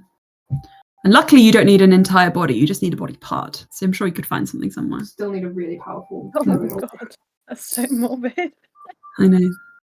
I found a hand. Here, bring him back. Mm. I don't know. Well, But Well, it's 6 or 7 days, I think. well, if we go to, let's head to the market. I'll recommend you the mage I used for the house, and we can go from there. you know, can I talk to you quickly in the corner? Yeah. And Push Chanel into the corner What and is it? speak in message. Who are you thinking is going to bring this person back? I we don't know. recover? I don't know, Valis. I don't have any ideas. I can't. Because I know like 3 people who can do that in the world. Well, look, there are people I know who. How much money? Money's not an issue. I just don't want to give our money to some like backstreet mage who is not going to bring them back properly. Shh. Oh, and you understand what they're saying, by the way. Yeah. Which obviously, that considering what's happened with you and Callan's resurrection, hearing that gives you a stab of like pain and memory of the exact same thing happening to you. You paying someone to bring back your husband and then running off with the cash. And Yanel goes, shh, and quickly looks your way. Don't speak too loudly. He switches to Connor. He's like, he winks at Owen's like, aha, gotcha. Regardless, do you really want to try and bring someone back? Because we can't just turn up willy-nilly at, I don't know, Rolmy's doorstep.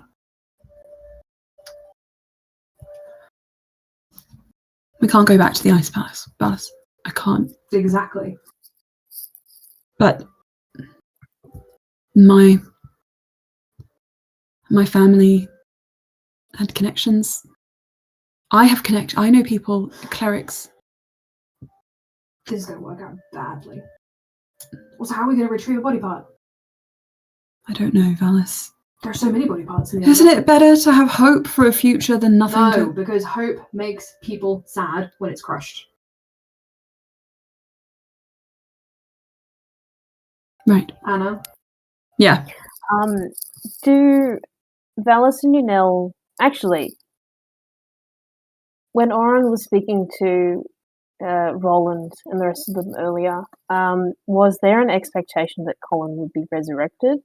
Or just finding what happened, but I mean, if he was dead, potentially, but that's something that's quite a lofty goal for common people. Though the only thing I'll say is because Roland is very lofty as a person, there's obviously he would have kind of insinuated that if that was possible, he would want to try it. Okay, but we don't have money. Man, we don't have Janelle money. just says, money is... I will pay. I will pay to help you. I have funds. Sorry, this is me as a I just player. don't... That's fine. I mean, if you say it out loud. What about Zara? What about all the people we lose in the Underdark? Sometimes death happens. You think I don't know that? Really? You think you need to give me a lecture about death? I'm talking about violent death, you know. Accidental death? Well, since Oren predicted a death, don't know how accidental it was. I know people die all the time, Valis. I know one person suffering isn't special. Okay? I understand that completely. I'm just being practical.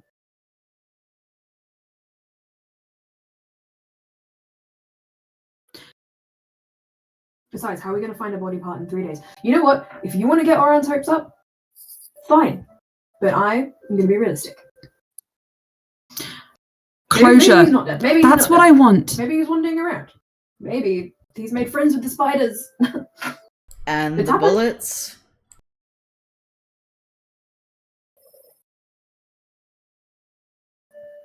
And the drow, and the driders. And all the other creepy crawlies. Let's say he's dead then. Let's say he is. And we find the body, and there's nothing we can do. I'm not going back down there to retrieve a body. We leave bodies. We I kill mean- people who are needed. I think it's more likely you'd find bones. Just Yeah, and how are we able to tell whose bones are whose? reassembly. Ellie, I really appreciate your interjection. We're not reassembling the corpse of Oran's friend. You guys aren't speaking in common, are you? Yeah. No. Ellie was Oh, definitely wait. speaking in common. You switched to common and talking about this? Yes. Oh, Ellie interjected, yeah. I don't mean to give anyone false hope. For some people, there is no future. For some people, there is no hope. Everything is dark oblivion, and that's just the way the world is. I understand that. But maybe for Oran, if nothing else, there can be closure. Just knowing death without a body is hardly a death at all. You can't know someone's dead until you see them with your own eyes or know it with your own heart, okay? So we're going to a mage. And we're going to ask them. Fine. And you can be a dick about it, or you can come with us. I'm not being a dick about it. I'm being realistic. Sometimes people don't want realistic, Valis. Okay, but we probably before we go to a mage, we should have parts. We don't have parts. Do we have? I'm just anything? saying we need to find the person before we can, really put the money on the line. I mean, if we're gonna scry, all we need is a belonging of this person's. Because he might, he looks at might still be alive. Who knows? I don't know. How are you said Colin's survival skills? Colin. Like he's a business manager. He's a human.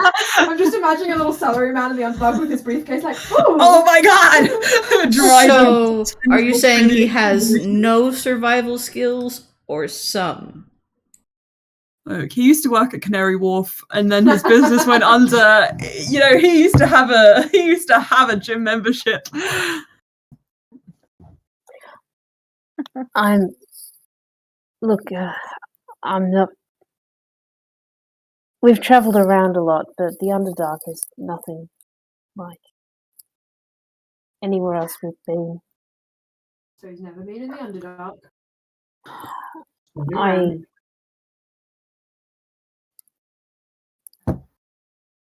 I mean, I hope that he is alive, but if he's alive, it means that he probably does not have much time left. And I don't know how we would get to him. I just want to know where he is. And if he's dead. Okay. Look, in the interest of not being a dick, Oren, if, say, we scry on him and he is alive, I'm not taking this team back into the Underdark right now. But there are other teams that might be crossing the area. Say we figure out where he is. I can contact them. They have teleportation sigils. Let's make that the best plan possible. They pick him up and teleport him back. Does that sound good? Yes, that's more than I would want to ask of anybody. Right, let's try it then. Enjoy your buns, and then we're going to go to the market. Yanel's going to find the mage. Happy times. Thank you. And thank you for the buns. Pretty good, aren't they? Wow. He shoves a whole one in his mouth. Yanel looks down at their bun and just says, I'm sorry I got upset. To anyone in particular, or? Just to the room, but you get maybe the impression that it's directed towards maybe you and Valis in general. Valis keeps eating his bun. His cheeks are like big. Yeah, that's what I thought. Okay. No worries.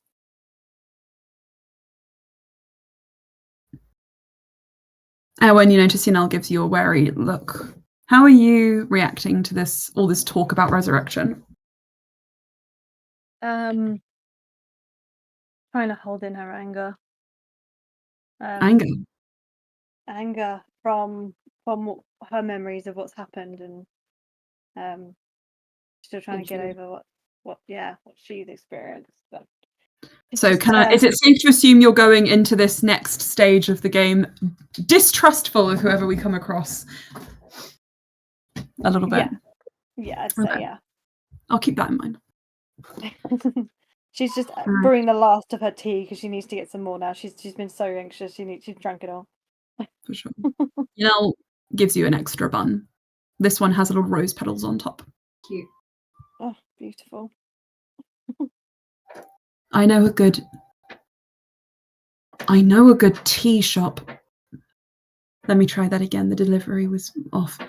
I know a good tea shop that sells sweets. Would you like to go with? Oh my god, are you asking Eowyn out? No, I'm not interested in that women, but we could be friends if you want to go to. I have begun badly. Let's find this tea shop. I appreciate that. Thank you. Okay. Then, good. Good, yes. You guys eat your buns. Can we make a stop on the way back so I can get my guns from Malik? Okay, so we're going to go find a mage, Yeah. do some shopping, grab some tea and cake, Guns. get your guns, come home. Sick. Okay, so with all of that in mind, you guys get ready to leave and you head out of the house. In the light of day, this street is very lovely. People walk in pairs, beautiful gowns. Eowyn, you're not out of place. You look great, and so does everyone else here. Seeing your sort of like elevated stature, you get approving nods from the neighbors up here. It seems that Valis and Yanel are vaguely recognizable faces. A few of the neighbors who you've kind of gotten to know just from proximity smile and greet you, welcome you home. You see a couple of guards walking the streets. As this is a wealthy neighborhood, it is sort of like well looked after and patrolled. It's a gated community. And particularly Yanel gets curious looks, and anyone who has a knowledge of the royal families of the area, you will know that Yanel's mother was a princess in Calcan and was the heir presumptive to the Carnet throne until the monarchy was dissolved and they moved all to Erasure, to Erasure and the Maasai for sanctuary with their royalty there. There doesn't seem to be any animosity necessarily towards the former royal family. It seems that the country has moved on from its political upheaval past and has begun to I hope so. Yeah, and it's begun to sort of like reuse the royal buildings for the good of the people. It's a republic now, and everyone seems to be completely fine with this. There are no worries. As you move through, you kind of like leave the sort of upper sort of like city area near the royal estate or the former royal estate, and into that lovely long like kind of line of merchants shops. These are the more permanent shops. This includes tailors. It includes jewelry makers, toy makers. Sort of more like artisanal goods. There's a perfumery. There is a sort of like a cosmetics shop as well here, as well as a place where you can buy sort of like complicated parts for carts, paints, canvases, easels, everything you might possibly need to indulge any artisanal practices, candles, wax. And as you get further in, the sort of shop fronts become more lively as sort of towards the sort of middle city where there's a few more tourists, it's just busier in general because there's more footfall. The majority of the people in this city are in the kind of middling wealth. There are more like eateries, cafes, more shops that have their wares put up out front to draw you in rather than drawing you in on reputation alone. And it is here which Yanel says, well, the tea parlour is over there, but we can go there later on. But first things first. Out of that one. You did. You took your shoes off. Valis. Thought that was polite. No, well, you took your shoes and your socks off, so that's not. Anyway, the mage. Sandals. The mage quarter is just down here. There's a square with several of them there, and I went and chose the one who had the best reputation for this kind of thing. And you guys kind of go off the main street into an enclosed square. There are 2-story buildings on all sides in sort of sandstone and terracotta colours. There are red shingled roof tiles. All of these shops have shutters to protect from the sand, which occasionally blows in from the desert, and the salt, which occasionally blows in from the sea. The buildings are decorated around the doorways and the windows with these beautiful blue tiles. And there is a kind of lively, though slightly more quiet than the main street atmosphere here. There are a couple of kids who are milling about playing with like what appears to be a magic wand, which shoots just little stars in the center of the square, where there's a small water feature. And you see there are about 5 different shops here, all of which have kind of stained glass windows and different signs which sort of signify what the specialties are. You have a sort of like an open hand palm healing symbol for clerics. There is the symbol of a sphinx as well, which sort of indicates a druidic inclination when it comes to spellcasting. And then the majority of these are arcane. So there is a extension of a very popular known chain of magic shops, which started out in a prayer, which then swept their way over to Calcan once the unrest had settled, which is called the Arcanist's Armoire, and the sort of like more magical item oriented version of that, which is the Arcane Emporium, which was invented 50 years ago by a well-known arcanist named Lorandahane. Gaemondahane. At the time he was Lorandahane. And the magic shops there seem to be selling magical items, as well as clothing. And I think this would grab your eye, clothing which is imbued with magical runes. So clothing which gives off a delicious perfume, or clothing which always keeps you cool, prevents you from sweating, that kind of thing. Airism and heat tech.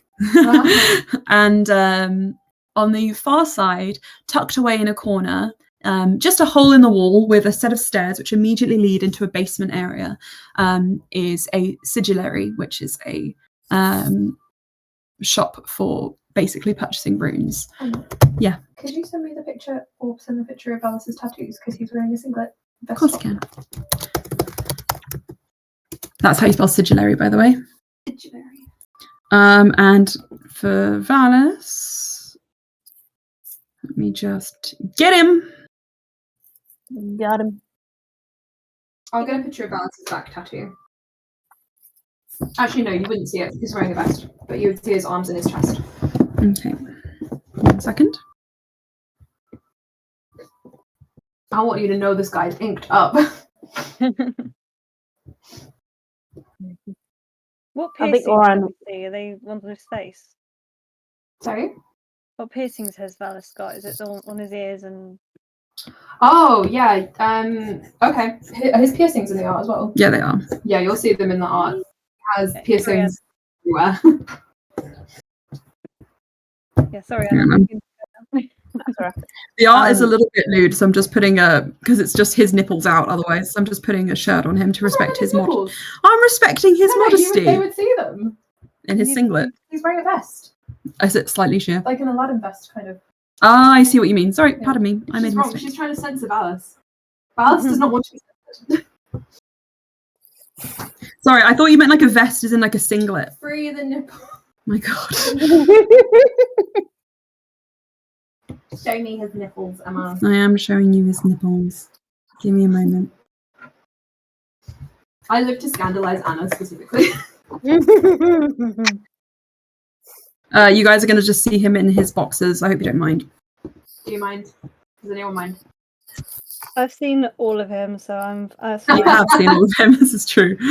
What the other piercings are. I got the full tour. Full tour. It's called. The full tour.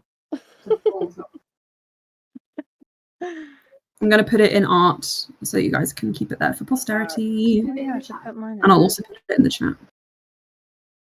Briefly, I will appear twice in the chat, just so you know.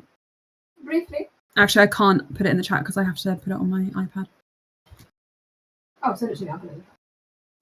Does See if I can- does Valis have vitiligo? Yes. You would see that too. Okay. There you go. It's in the chat now. There's a link to it. Oh yeah, the little spider. Any that you notice in particular, guys? What? Sorry. I'm gonna let the others. No, just I think you guys would probably all notice that there's like feathers. There's the head of like an insect that you can kind of just see peeking out from the back. Plenty of spiders, webs. There's some undercommon writing on one arm. On his throat, you see a dagger with a ribbon tied around it. And on his palm, you see he's got tally marks, as well as another sword or a dagger there. And then wrapping up his bicep, there is a tiefling tail, it seems. I wonder whose tail. What a curious question. I Oh. wonder whose tail Lily leaves. Don't at me. Sorry, my wait. Outraged. Oh, my thing is stuck. Sorry, guys. Hold on. Oh, Abby, your nail varnish. When did that happen? I was looking at it in the break. I was like, because I was going to paint. I'm painting my nails right now in the middle of all this multitasking, and That's a really good way to keep. That's a really good fidget for me. And and it was all just broken and in there. It's all dried, but I was like, when did that happen? It's my favorite nail varnish. It's my shimmery red one. So. No. Birthday gift ideas locked. I love nail varnish. I have a lot, but I will always add to the collection. Yeah, I put it on Instagram. I'm hoping they see it and they're like, "Oh, we'll give you another one." Ophelia, I just wanted to say one thing as well. Sorry for you. You would probably notice in the in the druid-focused sort of arcane storefront, you can see that there are a couple of interesting-looking natural materials, preserved pelts that seem to have a magical significance, bones and fossils, as well as crystals. There is a sort of whole sort of mobile made of those ambers, which enclose different bugs, except the bugs seem to be alive and buzzing around in there. So it's quite interesting. That might be of interest. Ophelia points it out. But you just pointed it, and Nell's like, yes. You can go there if you'd like to. Abby Normal is not to say babysitting, right? Not to say babysitting Oran, but hovering around Oran like protectively almost. Can I just say swimming in the goo as well, potentially? No. No. No. I got water on my book. Oh, darling. No, it's all blurred now. It's okay, just let it dry. Blurred. No. Do you have a tissue that could...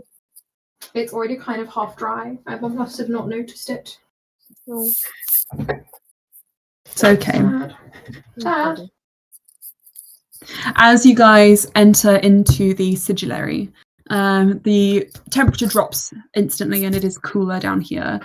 There are various talismans, all framed, lining this kind of like slightly earthen hallway, which slowly slopes down into another, a very small chamber beneath the ground. There is a narrow window which looks up through a grate, which was on the sort of floor level before you came down, which gives a little bit of light through.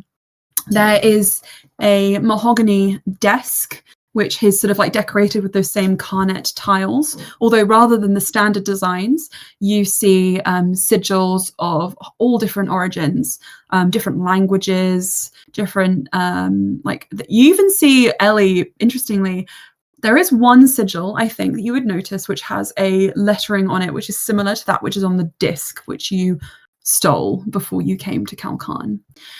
And I did not steal it. It Percy Jackson sorted its way into my belongings. Exactly.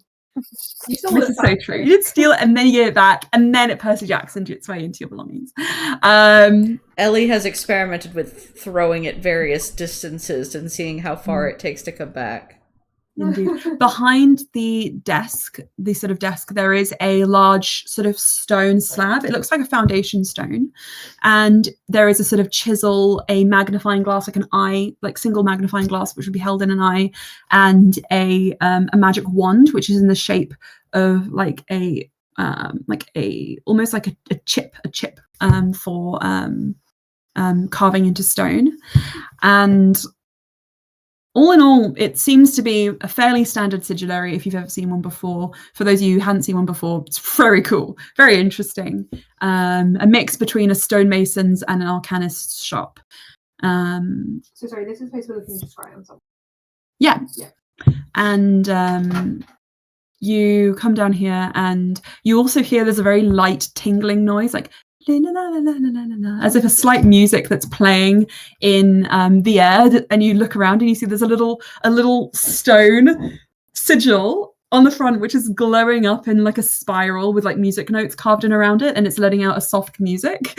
That's great. And Is the tune recognizable to Oran?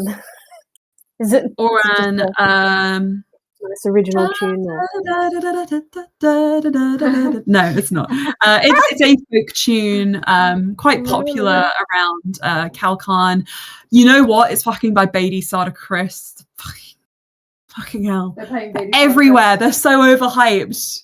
Oh, But this is from like their third studio album, and I mean, you haven't listened to it in a while, but it's pretty good. It's pretty catchy.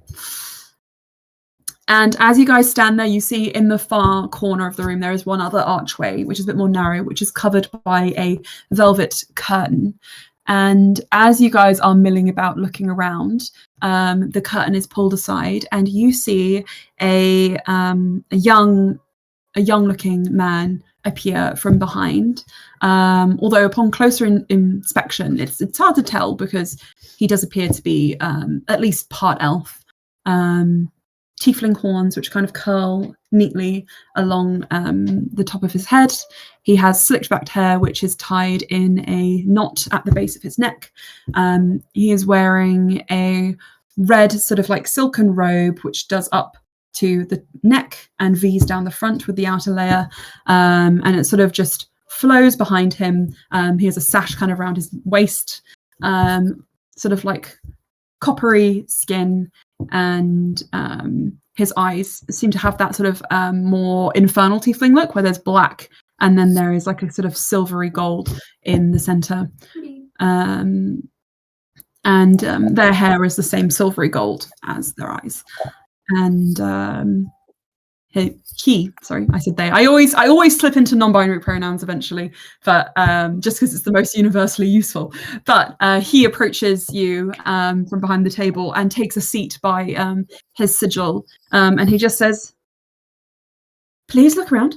If you need anything or want anything that's been pre-made, you can look through the catalogue just there. Don't mind me." And starts getting to chipping away again, putting the manacle in his eye. Actually, hello. Hi. I think we'll need to discuss with you. Oh, common. Let me just readjust. Take us a second. Sorry, How can I help?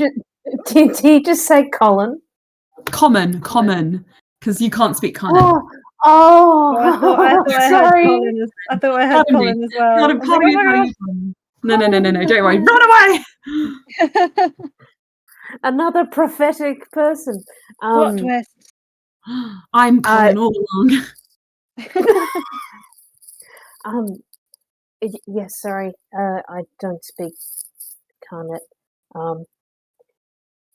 It's fine. I speak common, so we're in luck. I believe my family has lost a member recently, 6 or 7 days ago. It's in the Underdark. We don't suspect that he is alive, but we weren't able to confirm that that's the case. I was hoping you would be able to scry or some other locating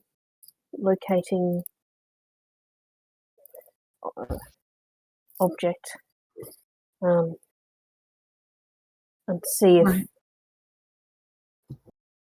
if he is alive, if he's safe, and if he's not, then where he is. Would you be able to do that? Or I can. Does cost a little money. We got money. I can tell. Looks at Erwen shockingly, rather than Valis or Yanel. But what is your name, friend? Oran. Oran. Kaivia. And holds out a hand for you to shake and says, curious when you kind of blub, blub, blub. Kaivir, did you say? Kaivir. Kaivir. Kaivir. And Ian. Kaivir. All right. Nice to meet you. It's good to meet you as well. Yes, I these only people- introduce myself as I want to assure you, whilst I would love to help, as with all these things, in dangerous situations, there's always the possibility that I may not be able to locate the friend you speak of if they have already succumbed to their surroundings. But I wish to assist you, and I know he looks around. I know you, points to Erwen. I worked on your home. Erwen? This is the Or person who Yanel? did the. To Erwin, do you Sorry. There are so many people here. Yanel. I worked on. There are so many people here. Looks to Yanel. I worked I on worked on your home in secret. When? I've been in your walls. In a way, I am on everyone's walls, as I have. But as you know, Yanel contracted this person to do some protection signals on the home, and Kaivir says, "Well, I'm getting some food. Eat something. fair enough. As I assisted them previously, I will assist you. And let's say I can add this on to that tab and give you a little discount.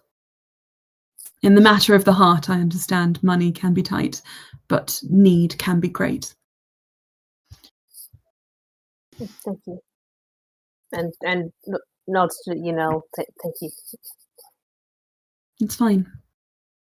And hands over what looks to be 5 gold.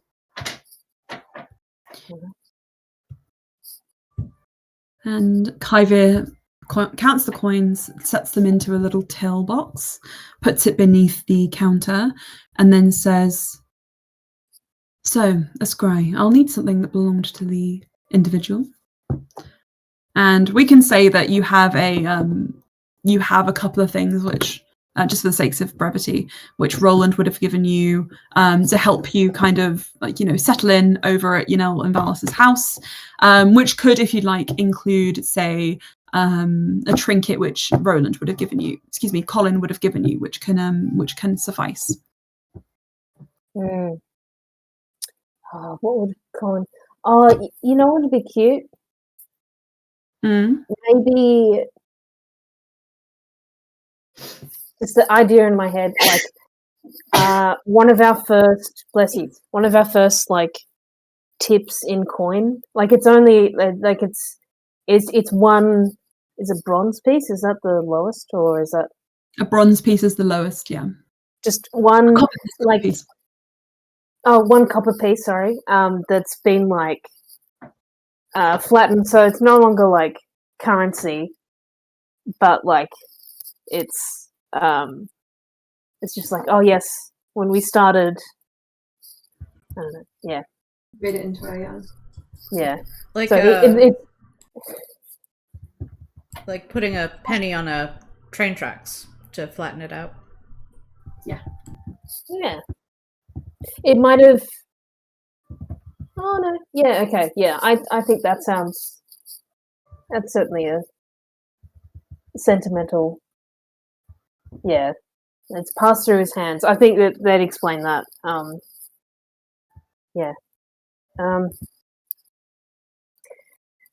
do you need like a description? Hang on.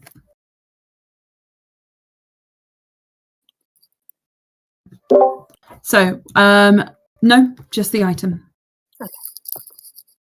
It the item's not consumed, is it? No. Oh, great. Okay. Excuse me, he holds it in his palm and he puts his hand over the coin and closes his eyes and just breathes in. And then there is sort of like a swirl of magic as he pulls his hand up and the coin seems to kind of like swirl, like kind of levitate in between his palms. His eyes roll back in his head and the blacks kind of contract. His eyes are completely gold for a second. Would I know that I don't think a bardic inspiration helps with scrying because it's like a D100? Unfortunately, it is not a... Yeah, all right. Great. Okay.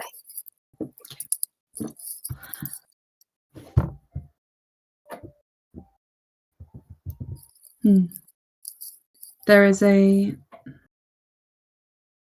moment when he kind of breathes in and the coin falls.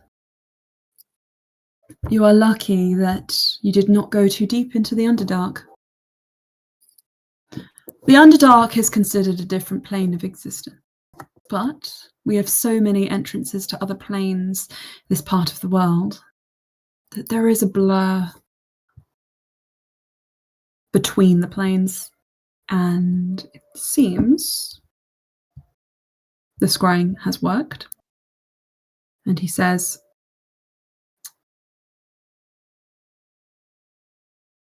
I believe he may still be alive. Location? Seem to be in a world of web, though not trapped in it. Sitting amongst ruins of an old temple. Temple? What temple? Raven Queen. You know a temple nearby where you were lost? Raven Queen Temple. Perhaps it seemed so. She does not have any followers really on the material plane. We prefer Jibakari in these parts, though some people say they are one of the same. Webb's temple nearby. I know where he is. Are you certain that he is alive, or I believe he is, yes. alive corpse? I believe he is alive, yes. Okay. Did not look terribly wounded, almost suspiciously so, as if someone's healed him since. Does he have magic?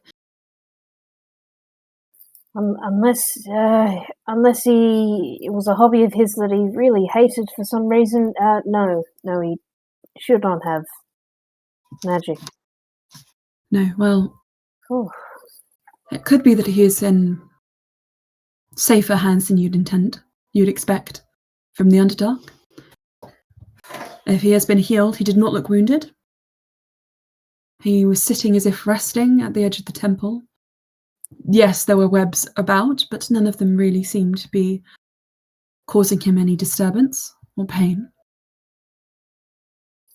Could you hear anything he was saying, or? He did not speak.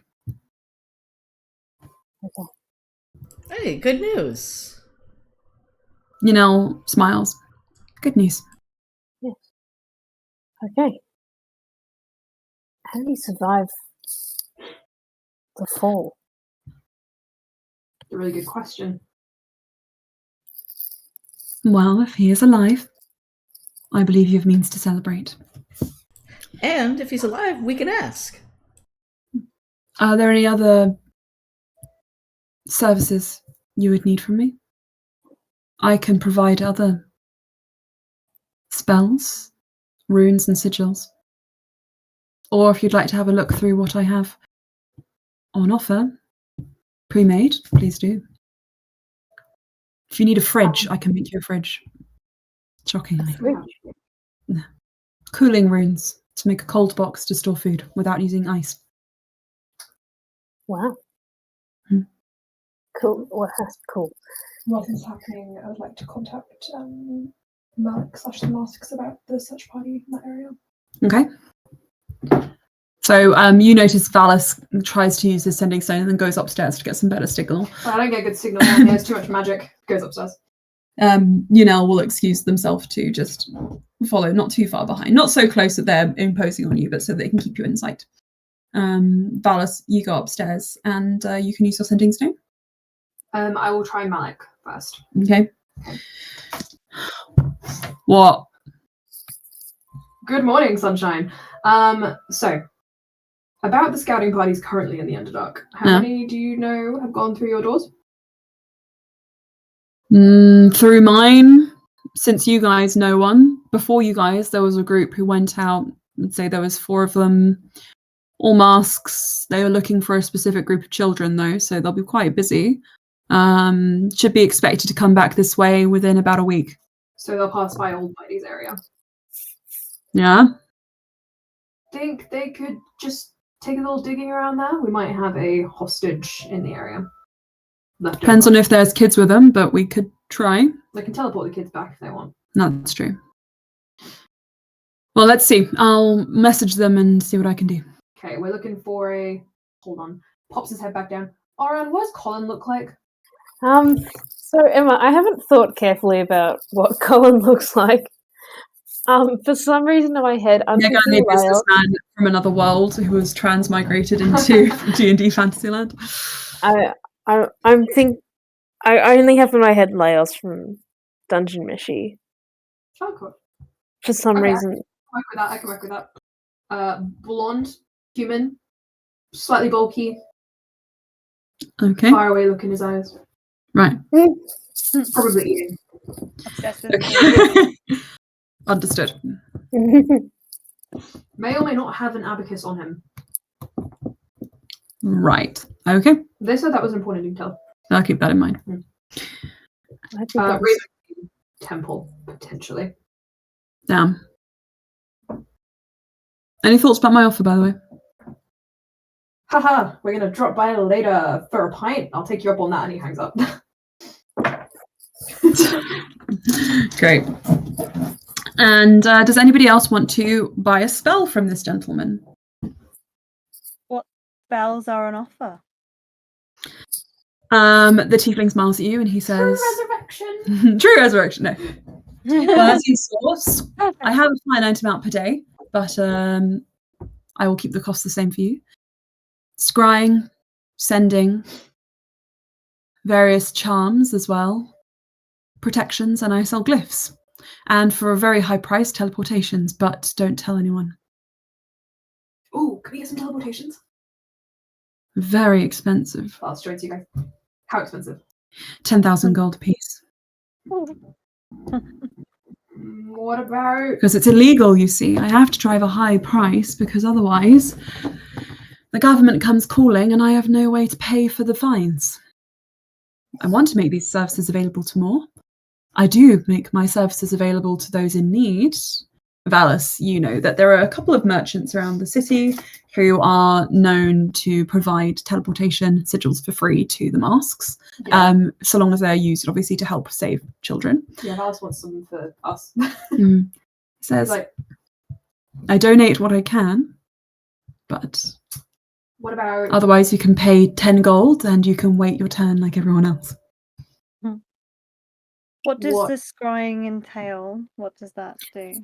If you have a object that belongs to someone, or first or second hand knowledge of a person, but an object works best, then I can see them through my eyes, where they are, what they're doing, and I can pass that information on to you.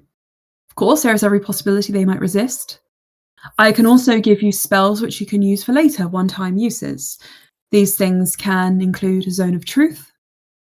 They can also include a sigil, which will allow you to cast some more darker things, though those again are a lot more expensive. Speak with Dead. If you've come across a body, you need to learn more from it. I have been known to provide those services, but my main work is in protection. And how much would scrying for later cost? If you want to have it so you could cast it yourself. Mm-hmm. He gives you a look up and down. You do seem to be not as constituted in your magic as I would hope. If you'd be wanting to cast a spell like that, it could take a very severe toll on you. It's better to let me do it. Mm. Who would you like to contact? I don't know who they are, but I do have an object that possibly belongs to them. And is it the hair you that think- I have? Yes. So someone has already sort of started a location spell for that. But if you want to see I'll the have that. person itself, you have the hair? Yeah.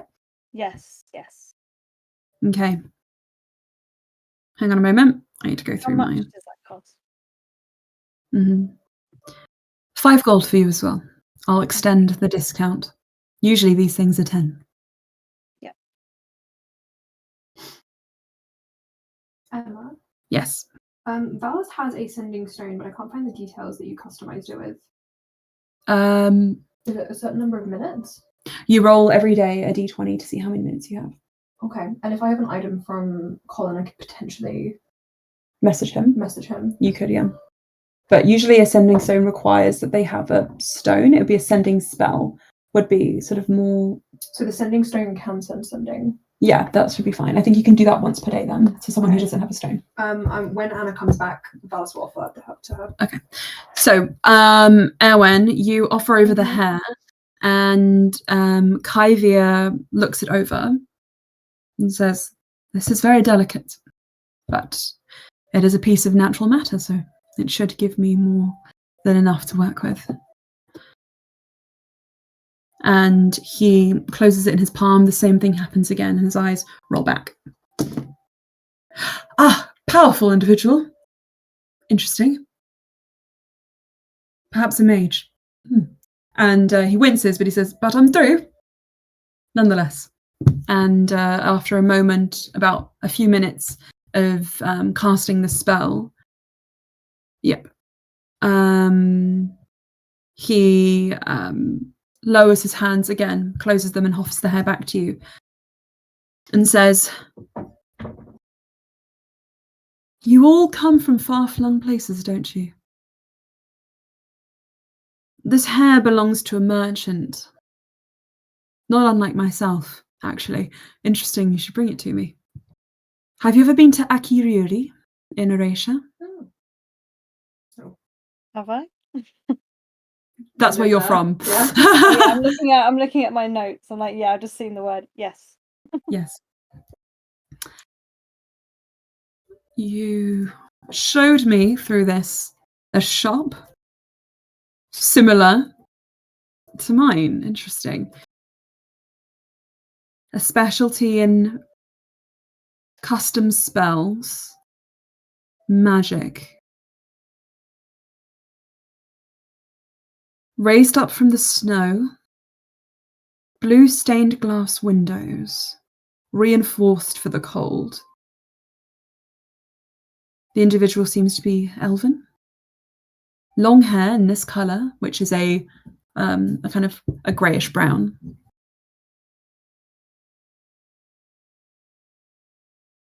I can ask around, but if I've ever received a message or a shipment from Erasia, from this person, I might have their name on file.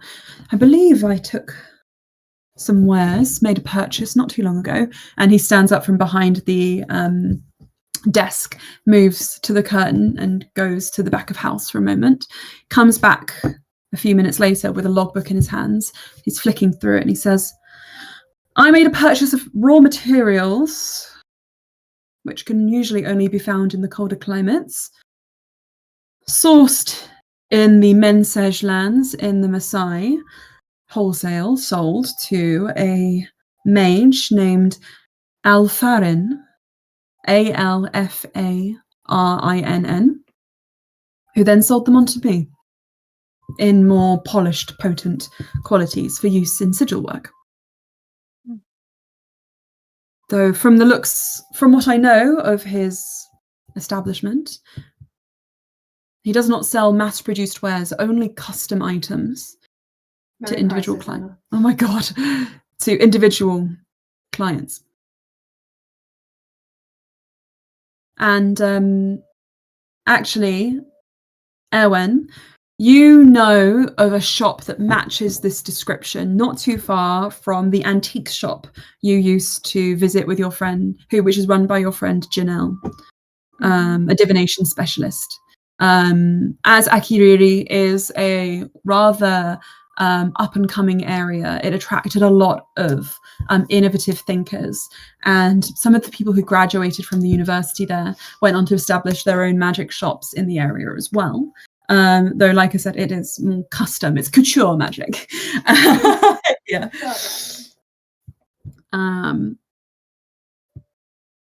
What the connection is to your husband's death, it's hard to say.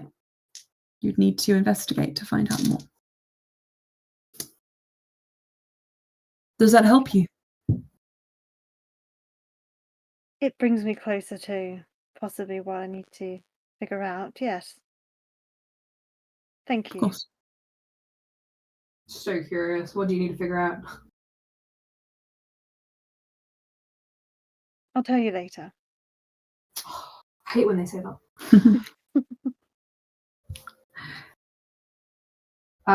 Anna, seeing that you are looking at the sending sigils, Balth will kind of come over to you. Do you need a sending?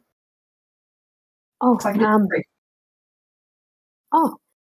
I think it would be good to let Colin know that the rest of us are alive.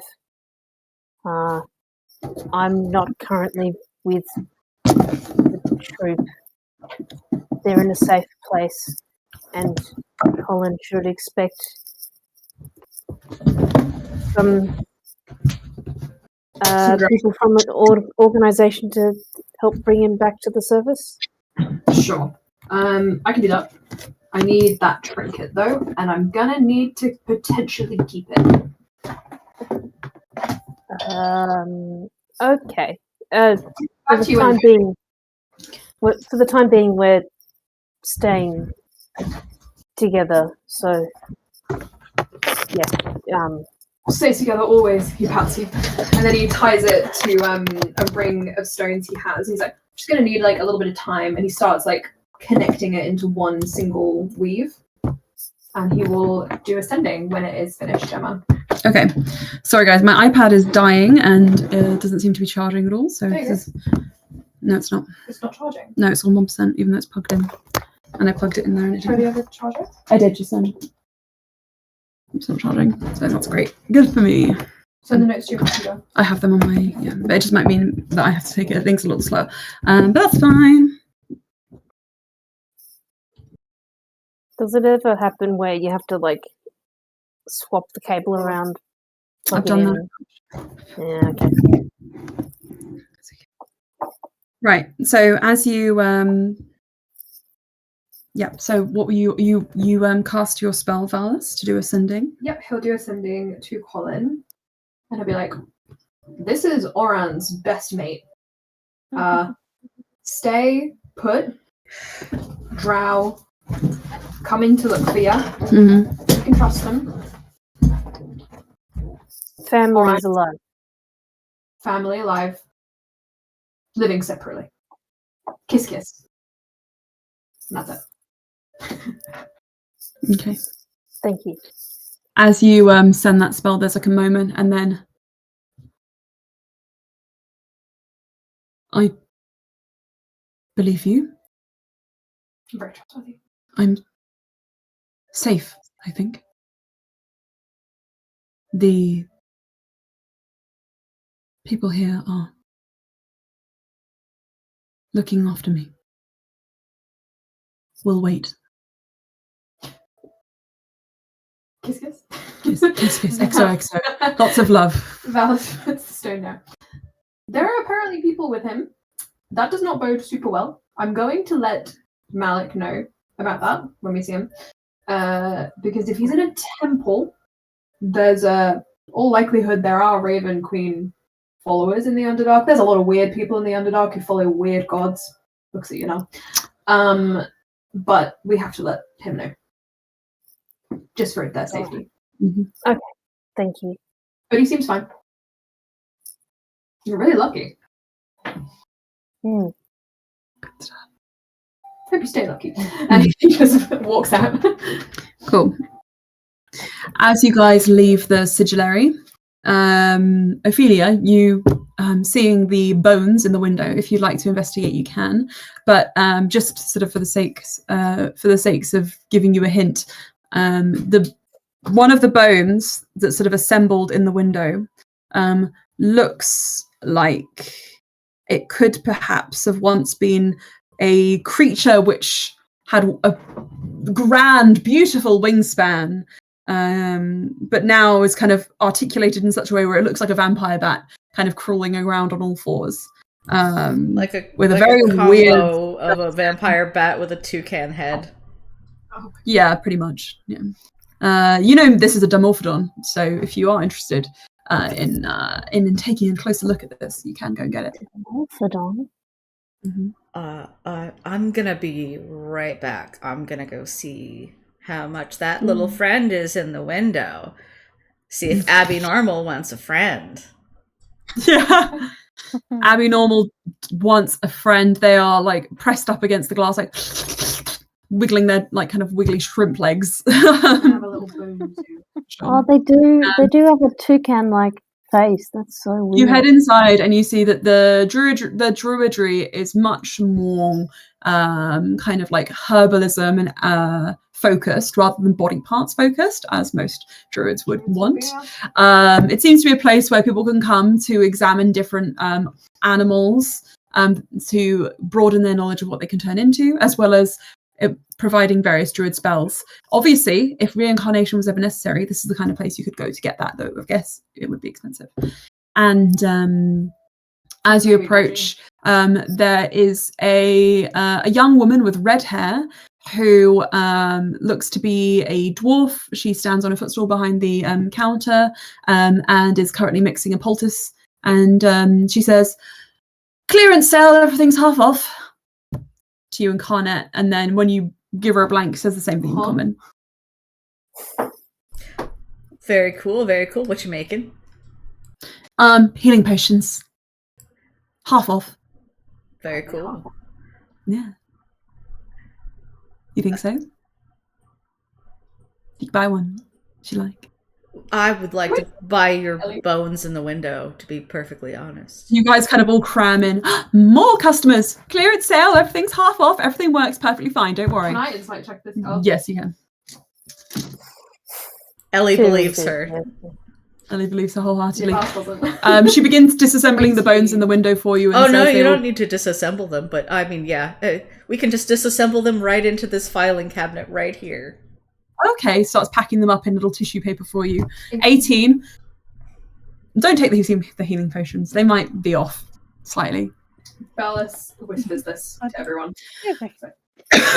But the bones go neatly into your bag, and she trades them for you for, she says, we can trade or 4 gold. Ellie passes over Ellie passes over the 4 gold, no hesitation. Thank you. You didn't even try and barter, Ellie. Come on. No need to barter when there's a clearance sale. Double discounts don't apply. Exactly. Well, unless That's there's other fossils that you just want to move, I can. Would you like a mobile? It's meant for babies, but it glows and has firebugs in it. Oren's looking at this. Ah, it's like on a little like lamp stick, and it kind of spins around, and it's like all glowy. Half off, half off. I'm good with my bones, thanks though. Brilliant. You want this one, strange person? No, thanks, but it is very beautiful. Oh, damn it. I'll get rid of it eventually. Can I steal one of the bugs? You can steal one of the glowy shimmery bugs if you want to. Make a sleight of hand check. Are these the bugs in amber? Yeah. Seem to be fireflies. 15 plus. Sleight of hand? Yep. 18. Fantastic. You grab one. I grab one, twirl it in my fingers. Do we leave the shop? You can leave if you'd like to, if you're done. The second we leave, I go behind Oren and go bloop, and let the bug fly around your head. Whoa. It kind of swirls into your brain, makes your head feel tingly. What? Alice. It pops out on your forehead and just sits there. You now have an enchanted glowing stone with a firebug in the middle. But I didn't pay for.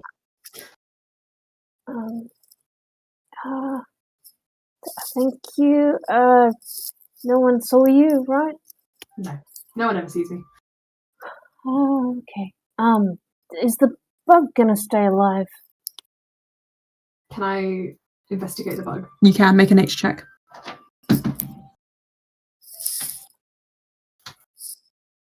9? 9, impossible to say. I don't know. Maybe Ellie would probably be a better bet with this one. Bug alive? Stay? Just holding it out. Is it a nature check? Nature check. Okay. I could maybe do a nature check. You can make it. How's a 14 for a nature check? Okay, you get the impression because of the age of this stone that if the bug has lived this long encased in that stone, it's going to live a bit longer. So bugs don't typically live that long. So if it is still alive, it's probably going to stay that way. Like, usually bug lifespans are like 2 weeks at most. I mean, arthropods, that's a whole different story. Like, crabs. Oh my goodness, crabs. I could talk about crabs for ages. Valis laughed when you said that. He's just like, that's great. You've got experience with crabs, do you, Ellie? Well, eating them. Erwin and I are going to go to a tea shop now, Valis. What? What? Don't bring up crabs again. Ellie loves crabs. All things will become crabs. Well, only if they have an exoskeleton. There's carcinogenesis, but then there's also decarcinogenesis. Things that were crab become uncrab. Erwin, do you want to go get cake? Yes, let's go, please. Yeah. Ellie has too much caffeine and is just talking about crabs. Valis listens to you. He has no idea what you're saying. He's like, oh, cool, great, sweet. It's like, Yeah. and this is a true crab, and this is a false crab, but it looks like a true crab. Okay, cool. Mm-hmm. And when Yanel kind of like tentatively offers her arm to you, but then lowers it if it looks like you're not going to take it, and then puts it back up, and then just starts walking. Okay. Valis goes, get wrecked. Right. Okay. Sorry. No touching. I understand. Cool. Great. And they walk ahead of the rest. They walk ahead of the rest of the group with you at their side, and just say, "So how are you enjoying the adventure?" Enjoying is one word, I guess. I'm not sure if it's the right word, but it's interesting, I have to say. Useful, at least to you. I know you're a wizard, so perhaps this is good experience. Yes, definitely useful. When does your university get back in? I don't know how many. Obviously, Not sure how much time you have, but I'm glad you spared some for us. Do I know? You don't go there, Erwin. You Oh, ditched yeah. and used the money for something else, remember? But that's you. Nobody knows that. Yeah. I'm taking some a well-needed, let's say, gap year. Oh, right, of course. Then maybe you can spend more time with us. Yes. You can stay as long as you like. If you want. We'll need it. Thank you. I appreciate that. Perhaps you can help me find the best tea in town. There's a mountain tea which is lovely. It's foraged if only at a certain elevation and terroir, and they begin talking to you about it. But they just sort of say, and look, I've been thinking, and I'm sorry about in the Underdark. Down there, it's much easier for me to encourage anyone to turn their mind to Shah. It is her domain after all. But I'll be the first to admit that there isn't one way of healing these things for everyone. That's why I was so insistent that Oren at least try and contact Colin. Look, religion might not be for you, just because it's what I needed at the time. It doesn't necessarily mean that it will be what you need. And I'm sorry if I was too presumptuous. But if you are interested in talking to someone about deities and so on, I know a lot. A grape sails through the air and plucks you on the head, you know. Okay, ow. Not just Shah, by the way. I can recommend you others, depending on your needs, on what you believe in. That's the most important thing, knowing what you believe in. I'm not sure what I believe in anymore.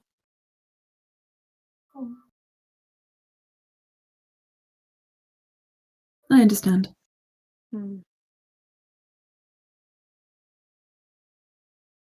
But I'm open to learning.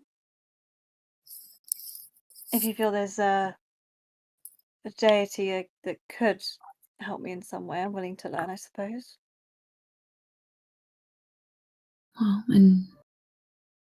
in Shah, I find an end to suffering and an end to fear. Maybe that would help you, but if you want answers, there are deities who specifically follow the whims of wizards. Savras is well known in the Messiah to be at least the patron deity of the Mensej clan, who I have connections with if you wish. And I'm sure Corvius would be able to help. He's one of Valus's relatives. He lives in Ashisel, works at a university there, has a lot of knowledge. He is very strange, though. But he is one of the best arcanists, at least arcane researchers in the world. If you need answers, then maybe they would be people you should speak to.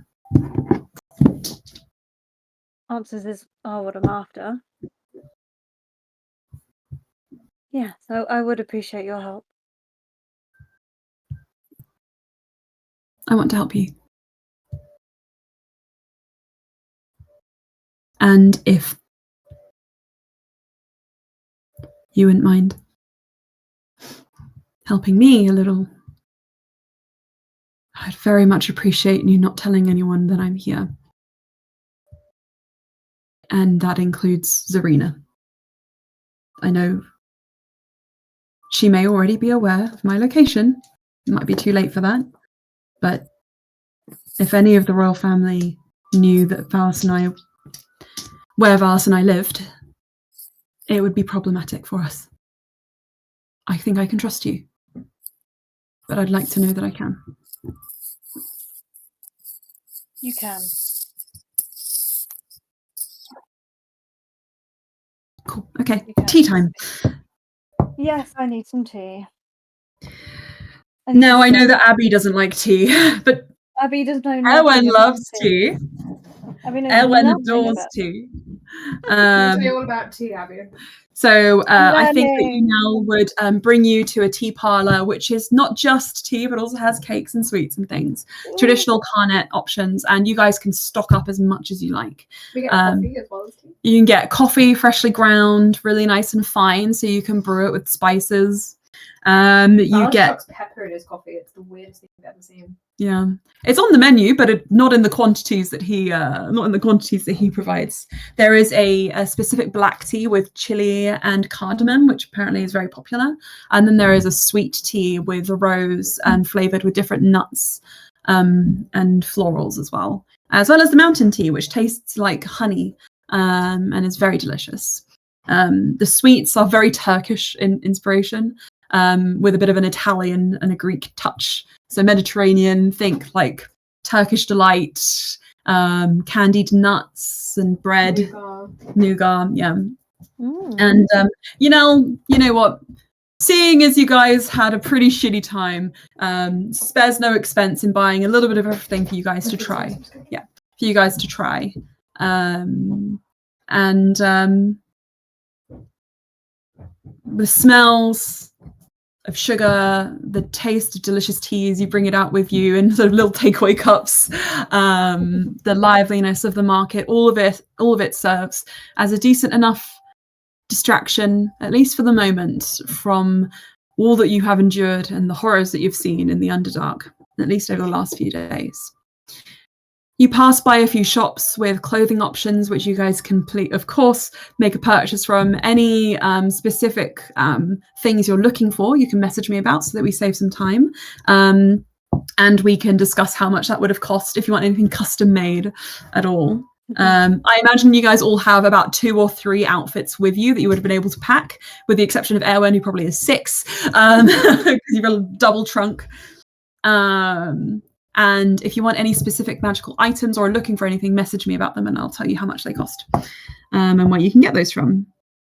But as you guys carry on with your day, the afternoon comes about and you find yourselves walking sort of through the city towards the markets, getting ice cream. And as you do so, Erwin, at the very least, you get a kind of ping in your mind as a message comes to you. Interestingly enough, I had already planned this. It is from Alrinda, who is still in Erasure and says to you, Erwin, I managed to get the answer to that location spell. The individual you're looking for is named Alfarin, and they are still in Erasure. I've got my eyes on them now if you want me to approach.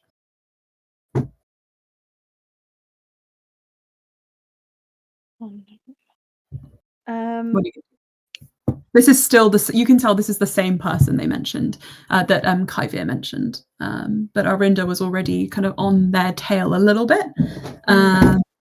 but you now sort of have a bit of a better idea of their location as well. Do you want them to approach? Yes. Okay. To say yes, approach with caution. Okay. I will. I'll check in with you either in person if I can afford it, or later tonight by message. And the message connection flicks off. And you all begin to head back towards the the house where you'll get ready. You'll drop off your things and get ready before going to the wake. I need to wait until Lily gets back up here because this character you're about to meet is relevant to them. So just give me one moment. Can Erwin have stocked up on those teas? You can, yeah. What's your signature brew? The Silver Needle, of course. Yeah. I think she wanted to have tried the mountain tea. Mountain tea. Yeah, you've got like it's almost like a bouquet presented, and you can carry it in your arm, and it gives the most just delicious, sweet sort of scent. We have some of it. You're gonna hate it. I just know, but you can try it next time you come over. I could try. I'm like, it tastes like leaves. Yeah. Leaf juice. Yeah. Hang on.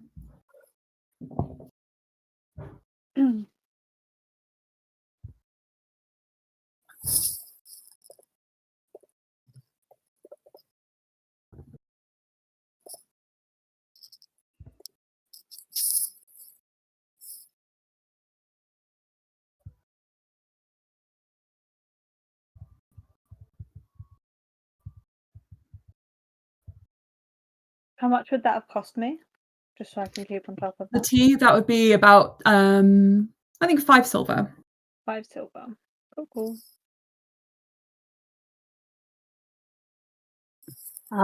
There is something I was thinking of looking for, and that would be carpenter's tools, because Oran is proficient in them. But they also cost 8 gold. So I understand if You know. All the How much is 5 silver and gold? Because I only have that's half a gold. half gold. Cool. Danke. There's a lot left if you want some, by the way. Oh, sure. What is it? Just breakfast food. Protein. Just gonna eat some food. Oh, I forgot my pill.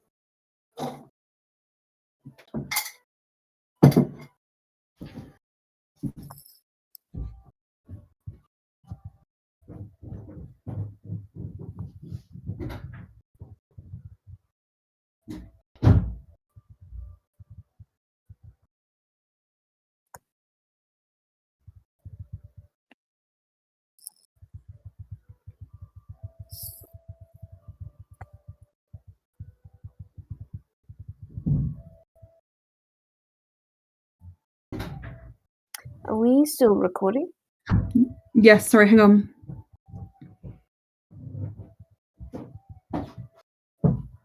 Yeah, I did not pause it. Okay, sorry, I just had to message someone one thing. Okay, so as you guys, as you guys finish up your shopping and head back towards the mansion, for lack of a better word, it's not really a mansion. It's just a nice house. I was gonna go back to get the cards on the way. Oh yeah, you can drop by this is what I needed you for, actually, I remember now. You guys quickly drop by the Idle Hand, where the wake will be held later.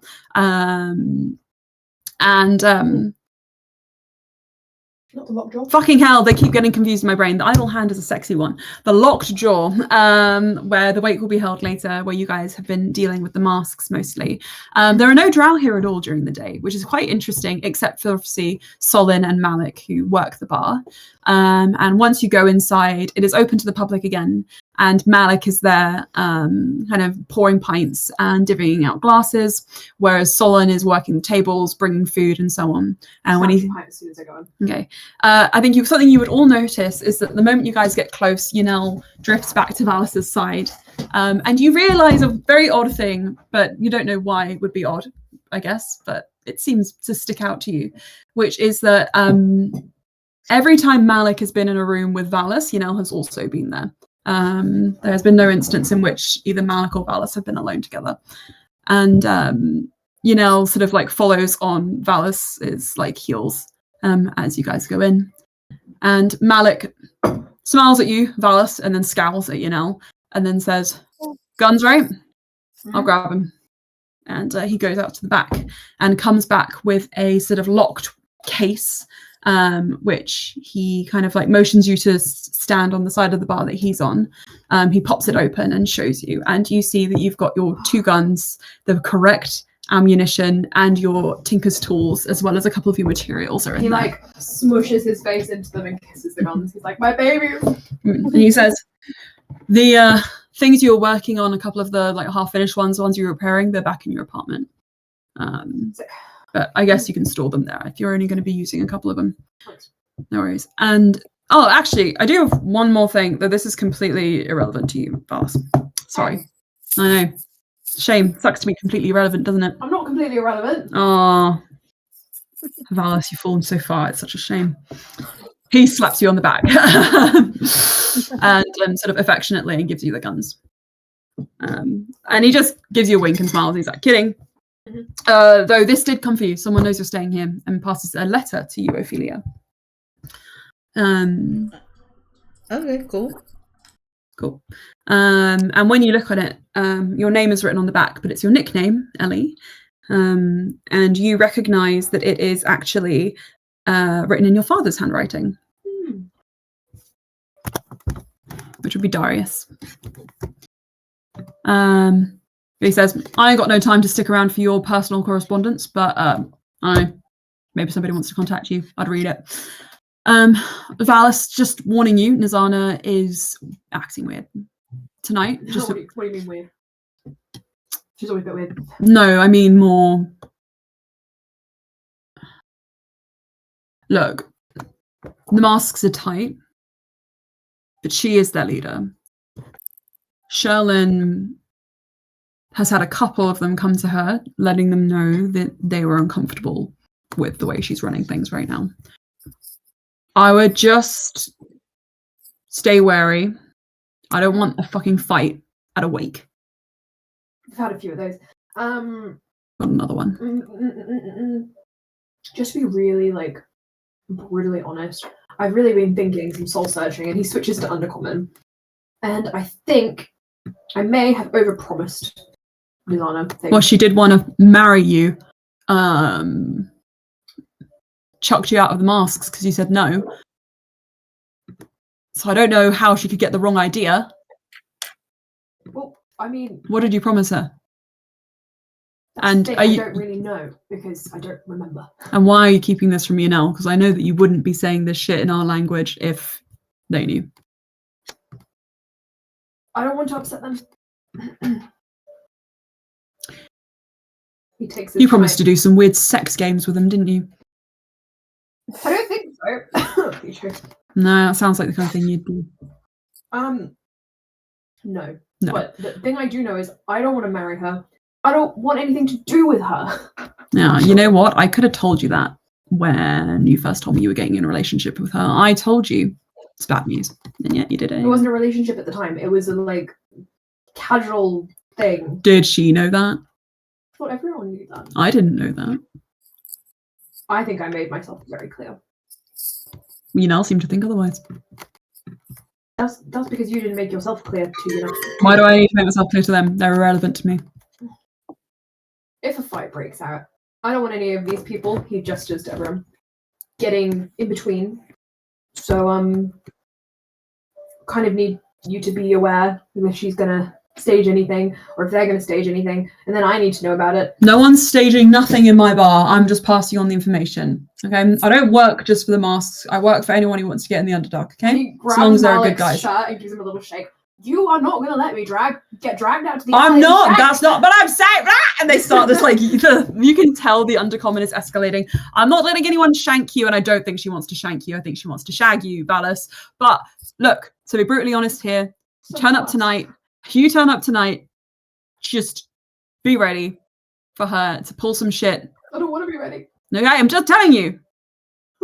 Stop crying. Not crying. That's what I thought. Maybe just bring a gun, okay, if you're that worried. I will. He immediately starts strapping his gun. He's got Killjoy at his back and the little death on his waist. He's like, they are my best friends, my true loves. If anyone's getting married, I'm getting married to anyone, it's them. I'm marrying my guns. They never let me down. That's so weird. It's not weird.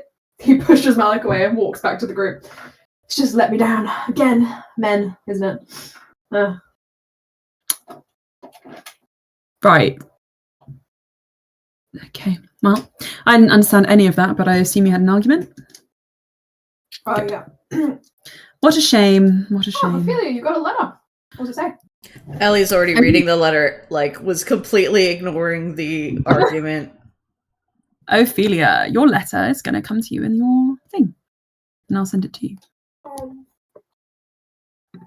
Gosh, you're making me hungry, but I don't have time. There's food downstairs when you want Thank you, darling. it. I didn't. I only ate like half of it. This is half of it. Can you imagine? Nice. So I'm going to read it to you as well, so that you don't have to rely on the font typeface. You open up the letter, and it's written on academic quality paper, and it says, "Ellie, I'm sorry to reach out to you so soon after leaving, but some startling news has come to me, and I am concerned for you. No less than 3 members of the militant faith came by our home yesterday and were asking after you by name. They say you stole a map, which sounds like something you would do, but I denied it nonetheless. Ellie, with the way things are headed over here, I would advise... Excuse me, I made a typo here. I would advise staying away for a while. Already, several of my colleagues have been harassed to the point of having their research and lives threatened. I don't want to see any harm come to you. Saskia and I will be leaving Malatana tomorrow on an early teleport. A contact of mine in Ashisel has offered me an assistant researcher role at the university there. A step down from my current post, but a safer one, it seems. Please, please, if you have stolen anything, hide it well. I know you. You're probably nose deep in figuring out what secrets this map may hide or history it could tell, but do not draw unnecessary attention to yourself. Your mother and I are safe, as is my work, which is progressing well. I do not think we will be gone for long, just long enough for them to forget about your petty theft. I've sent some gold to a coinery in Calcariat under your name. Use it as you like to keep your gears whirring, but make sure you have some to contact me in an emergency. All my love and care, Darius." And that's the letter from your father. Ellie looks slightly miffed. Do you share it? Like, if somebody looks like they want to... Like, Ellie's not hiding it. So, if you're reading over her shoulder, that's fine. If you take it out of her hand, that's also fine. Balance is looking over your shoulder. Good. Coin. Fucking... Dad's. I wish I did steal a fucking map. Shit. You didn't steal a map? No. If I had, I'd be trying to uncover its secrets right now. Why does he think you stole a map then? Well, I don't have a map, but I have a stone. I gave it back, but apparently I woke up and it was right back here with me, so maybe the stone is the map, but I haven't figured that part out yet. Ellie, roll me an intelligence check with advantage, babe. Is this stone a map?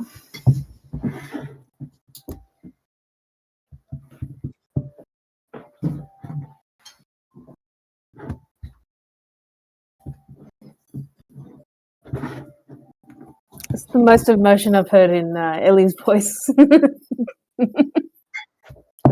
Miffed. Got Ellie riled up now. Yeah. Yeah, Ellie doesn't really like verbally emote super much. That's a dirty 20. Dirty 20. Oh my god, you look at it. Damn, this shit's a map. You don't know how. You just get this vibe from the different ways you've seen humanoids record history and locations. This has to be a fucking map.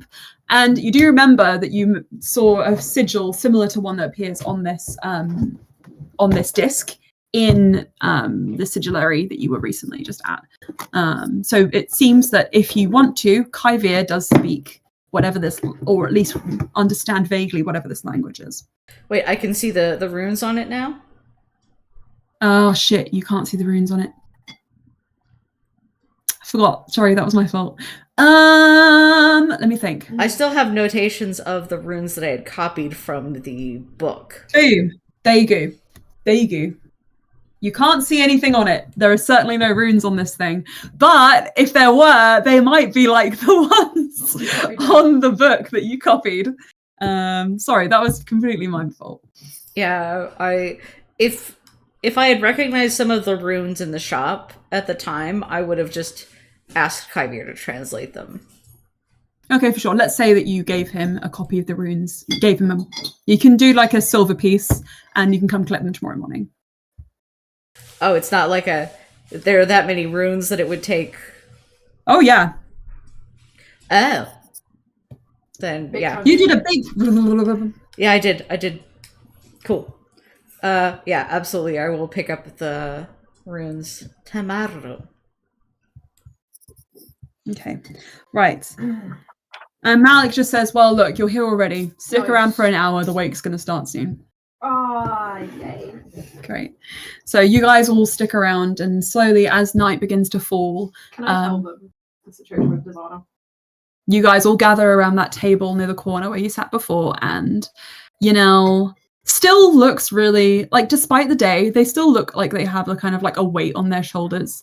Though they don't nurse it with alcohol today. They are just sort of like picking apart a bread roll. And Valis, as you sit at the table, you get the impression maybe it would be probably a good time to tell everyone about the problems that you're having. He particularly looks at like Eowyn and Ellie. He's like, I need like feminine advice. I don't have a lot of femininity in me. You should definitely talk to Erwin. Ellie is in the middle of building Snack, by the way. Ellie, I really The need Dimorphodon is named Snack. Ellie, Wonderful. emotional support for 10 minutes. 10 minutes, please. I'm so not good at that, but I'm listening. Okay. Well, same. Oran, I don't know what energy you bring to this, but it's definitely not my energy, so I appreciate you also listening. Yanel turns into a feminine form That's with boobs. sick. Cool. Okay. So guys, There you go. I haven't been completely honest with you. The thing is, I used to see Nizana like casually on the side. I had like a few different people I was seeing, and she took it a little bit far. And the reason she kicked me out of the masks is because she asked me to marry her, and I said no. She took that very personally. She And Malik let says it, she's really she let it get in between your like work relationship. How unprofessional. I know, right? I see you. So, if you have an angry lady who feels like she's owed something, how do you placate her?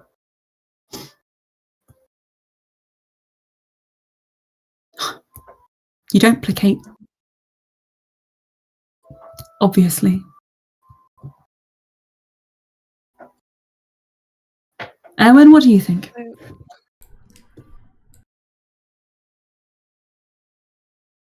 He's asking for advice on like how to stop her from being angry at him. Is that it? How to dump this bitch without it ruining his life, I think, is the situation.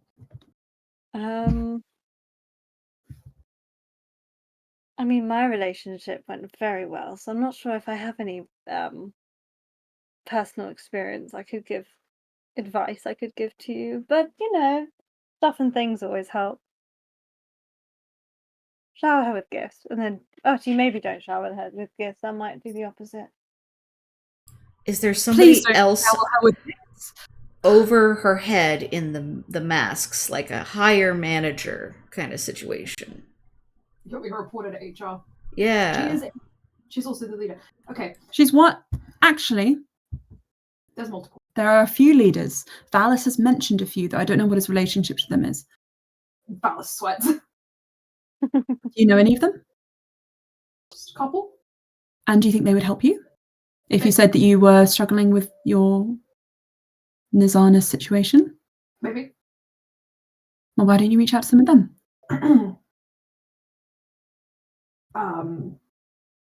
Yeah, I mean, I'm sure that would make it feel so much better. Looks at you. I hate you sometimes. You've slept with them all, haven't you? No, only 3 of them. Oh my god. There's 5 of them. Have you actually tried talking to Nizana? Or Yeah, she bit me. right. Would it help if you weren't alone when you talked with her next? Also, does Last time I you spoke to her, she tried to punch me. does you having slept with the other like mask managers, like, is that like a bad thing? I mean, considering she came on to me and Ophelia. Vasir came onto you in Ophelia. Oh, That's was it a Vasir? yeah, yeah. Oh yes, it was. But you get the impression there's a very loose sort of nobody really minds. Everybody seems to sort of, take these relationships as they come. In response to your comment, Ellie, looks a little bit upset, but doesn't say anything. Okay. Y'all's I feel like I'm missing context for how relationships and stuff works elsewhere. No, I like your idea of reaching out to the managers. I'm sure. There are 2 that you haven't had sex with, so why don't we reach out to them first? Yeah, but they don't really know me. They don't really operate in the same areas. Please, can you reach out to them first? Please. Just try. Did you need someone to help chaperone? Chaperone? Keep an eye What on about them. Sherlyn? Everybody likes her. Okay. She might be able to help you. And she has reason to dislike Nizana. Right. I'll talk to Sherlyn. I'll message all of the heads, all 5 of them, about the situation. And if she tries to shank me, I'm allowed to shoot her, right? Yes, obviously. Okay. I would rather not do that. Self-defense, Valis. I'd rather not do that, though. Why? Valis, you don't have to hurt her, but you do have to protect yourself. Alice, how important is it that you continue having a relationship with Nizana? Like, is cutting off contact an option or no? That's why you're After all here. today. We tried to make our own team after she stole from him. Yeah, I mean, I want to stay on good terms with the masks, but Nizana is a problem. So Really, the only problem is Nizana. yeah. This is very stressful. Valis, you feel kind of like a heaviness behind your eyes as the conversation starts reaching more difficult territory. Can you make me just a constitution check, please? 14. 14. You recognize this sort of sensation. You get the impression you might be about to have a sleep attack. Okay. I was just going to ask for a drink.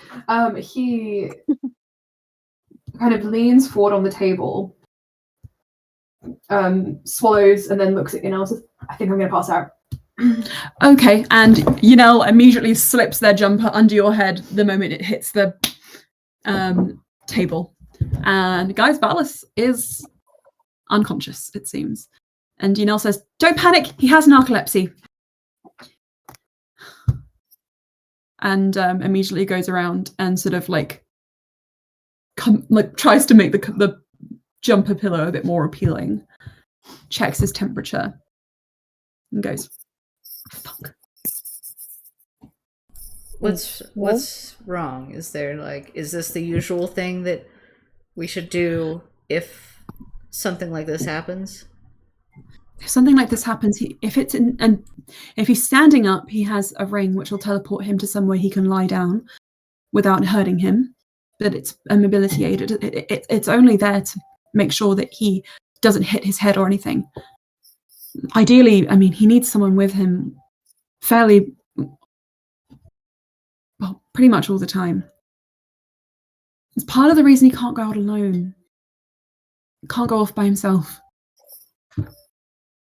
And if he has one of these attacks in the Underdark and Nizana takes advantage of him, then who knows what could go wrong.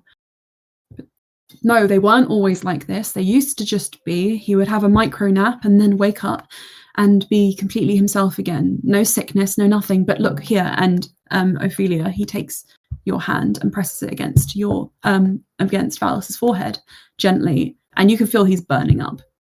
This is Nizana's work. We hadn't spoken for a long time, but we once were. We previously were in a relationship for many years. Nizana knew that. Valus and I start speaking again. She doesn't like it. I moved to Kalkan with him. And the day I moved to Kalkan, she's there in his apartment. Threatens him, takes him off the Masks team. Ever since that day, his sleep attacks have been strange. He sweats, gets hurt, acts in ways he wouldn't usually act, loses control of his body. And he's sweating now. You can feel it. Yes, I can feel it. Is there...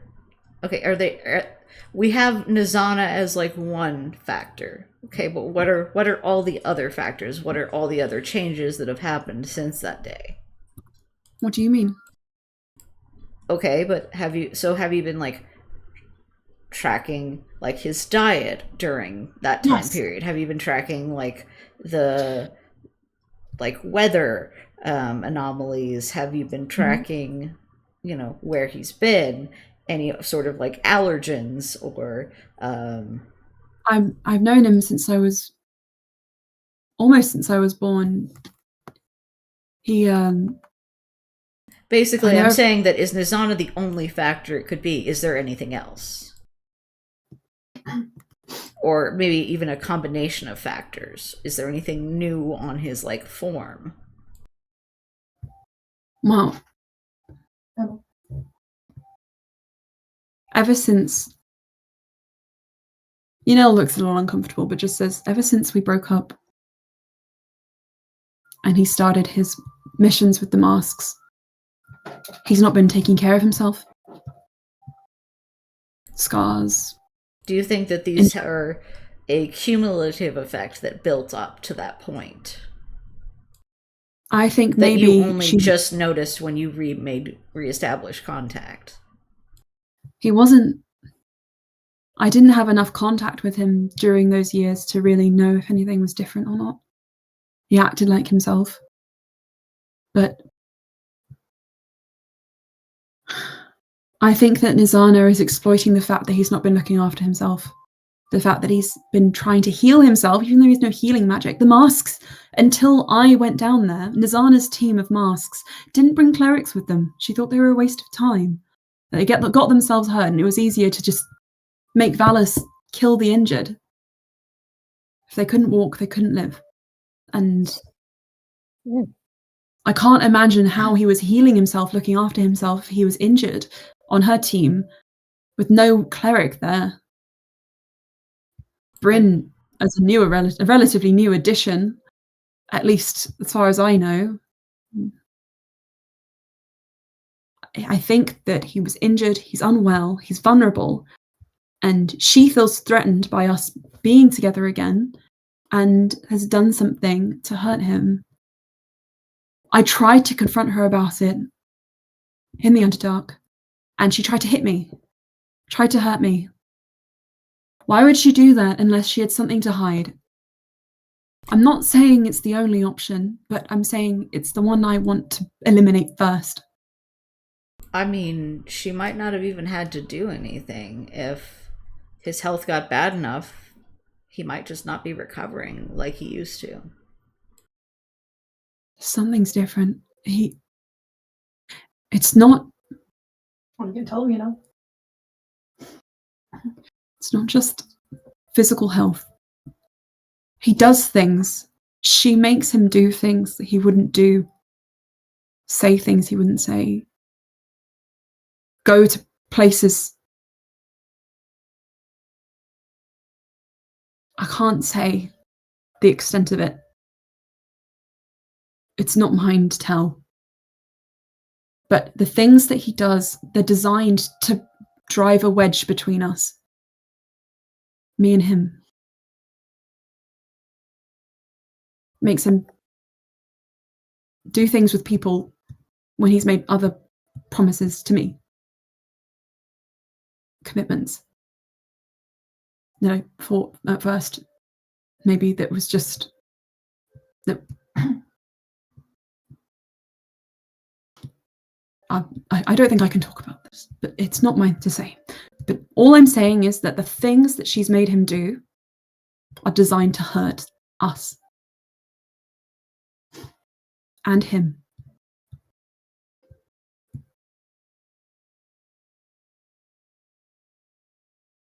I can't see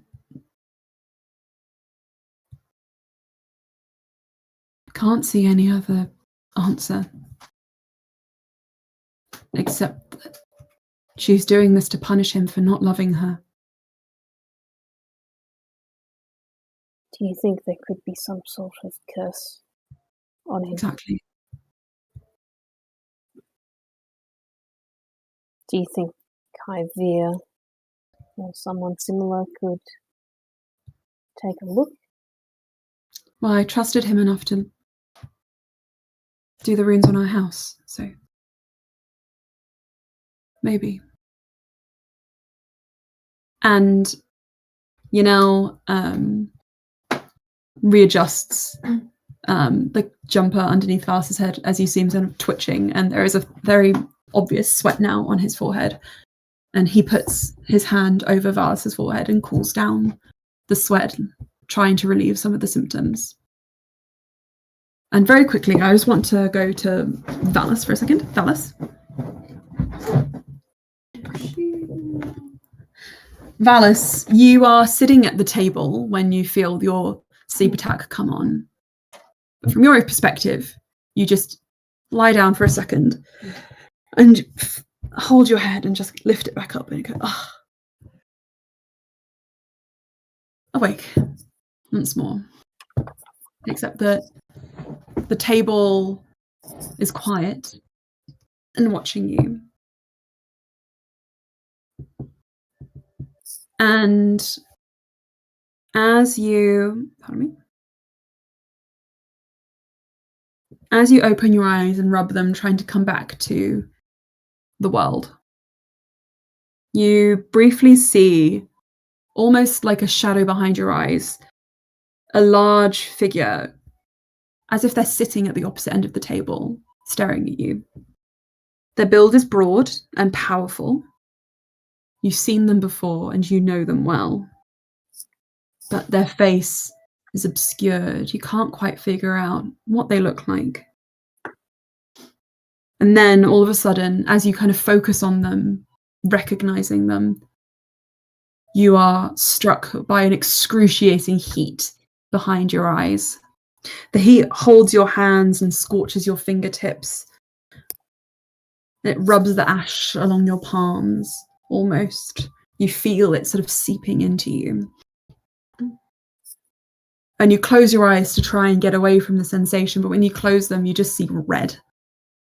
Almost like the blood just pulsing behind your vision. So much blood that it fills an ocean. And all you can think is, stop it. Anyone, someone, please make it stop. Interestingly enough, it hurts, it hurts, it hurts, it hurts. Words you read recently in Yunel's journal that come to you now and you feel close to them like you weren't before. And a voice calls out, I can make it stop. And you blink, and this time you can see another figure pulling a chair and sitting in that seat. A figure you can focus on. A tiefling, large and broad, almost 7 foot tall, it seems. Older, looks to be physically around 40 or something like that, with sort of peppering in his hair, which is sleeked back and dripping over his shoulders. He leans forward and he just says, I can make it stop. And you can respond if you'd like to. I think it's taking all of Valus's will to stay seated. I think his body wants to push away from the table and run, but he kind of holds onto it and just forces himself to stay seated. Is he still in pain? Yes. He just nods then. I don't think he can speak. The figure reaches over and just puts his finger on your forehead and draws a sort of like line of black, almost like torturous sort of liquid out, and it seeps back into his form. And he says, there, that should be better. And the pain does subside, just to like a slight stinging. He lets out a gasping breath and kind of collapses forward on the table. Asleep. You are. They're helping you. Can I see anyone else at the table? They're all there, but they're just sort of seated, staring forwards. The figure stands up again, actually, seemingly unsatisfied with his seat, and sits beside you, between you and Yanel. And says, look here. And picks up your hand, palm flat, draws it across the table. And the ash sort of like that was building up, the blackness begins to kind of wipe away, leaving the residue behind. Bit better, don't you think? Thank you.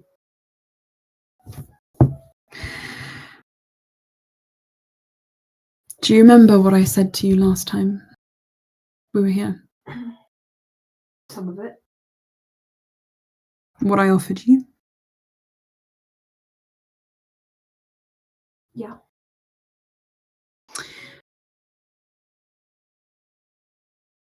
I really meant it. I can give you an end to all your suffering. But just don't go back to that dark place anytime soon. It's hard for me to reach you there. And you can tell he's referring to the Underdark. How am I supposed to control where I go when I can't remember anything you say when I wake up? It's true. Perhaps it's time you need a friend. Someone who can speak for me when I can't speak for myself. Would you like that, an ally? Someone to hold you to account. Doesn't really matter what I say, does it? Well, life can be easier for you, Valus. Do you want life to be easier? He kind of gives a half nod. I'll find you someone who can protect you from Nizana. Really protect you. It might take a second for them to come your way. Will you wait for me?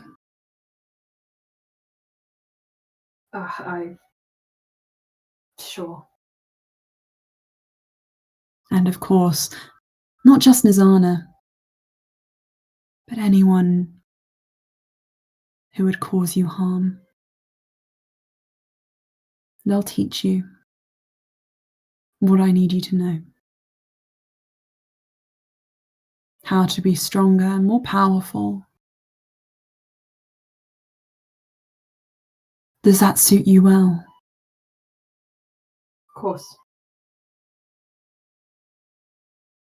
And like I said, we can put a stop to all of that nonsense, you running off, hurting Yanel by your actions. But you have to listen to me if you want those things to come to an end. I am listening. Very good. I can tell. Aww. He kind of puts his arm around Yanel's shoulder. It's so sweet the way they worry about you. And good. New friends. Valus's face is kind of like, he looks as if he's about to be sick, but he's suppressing it with a very small smile. It's like, Puts his arm around you and just leans forward. It's good to have allies. Good to They're gonna have. be fine, right? What do you mean?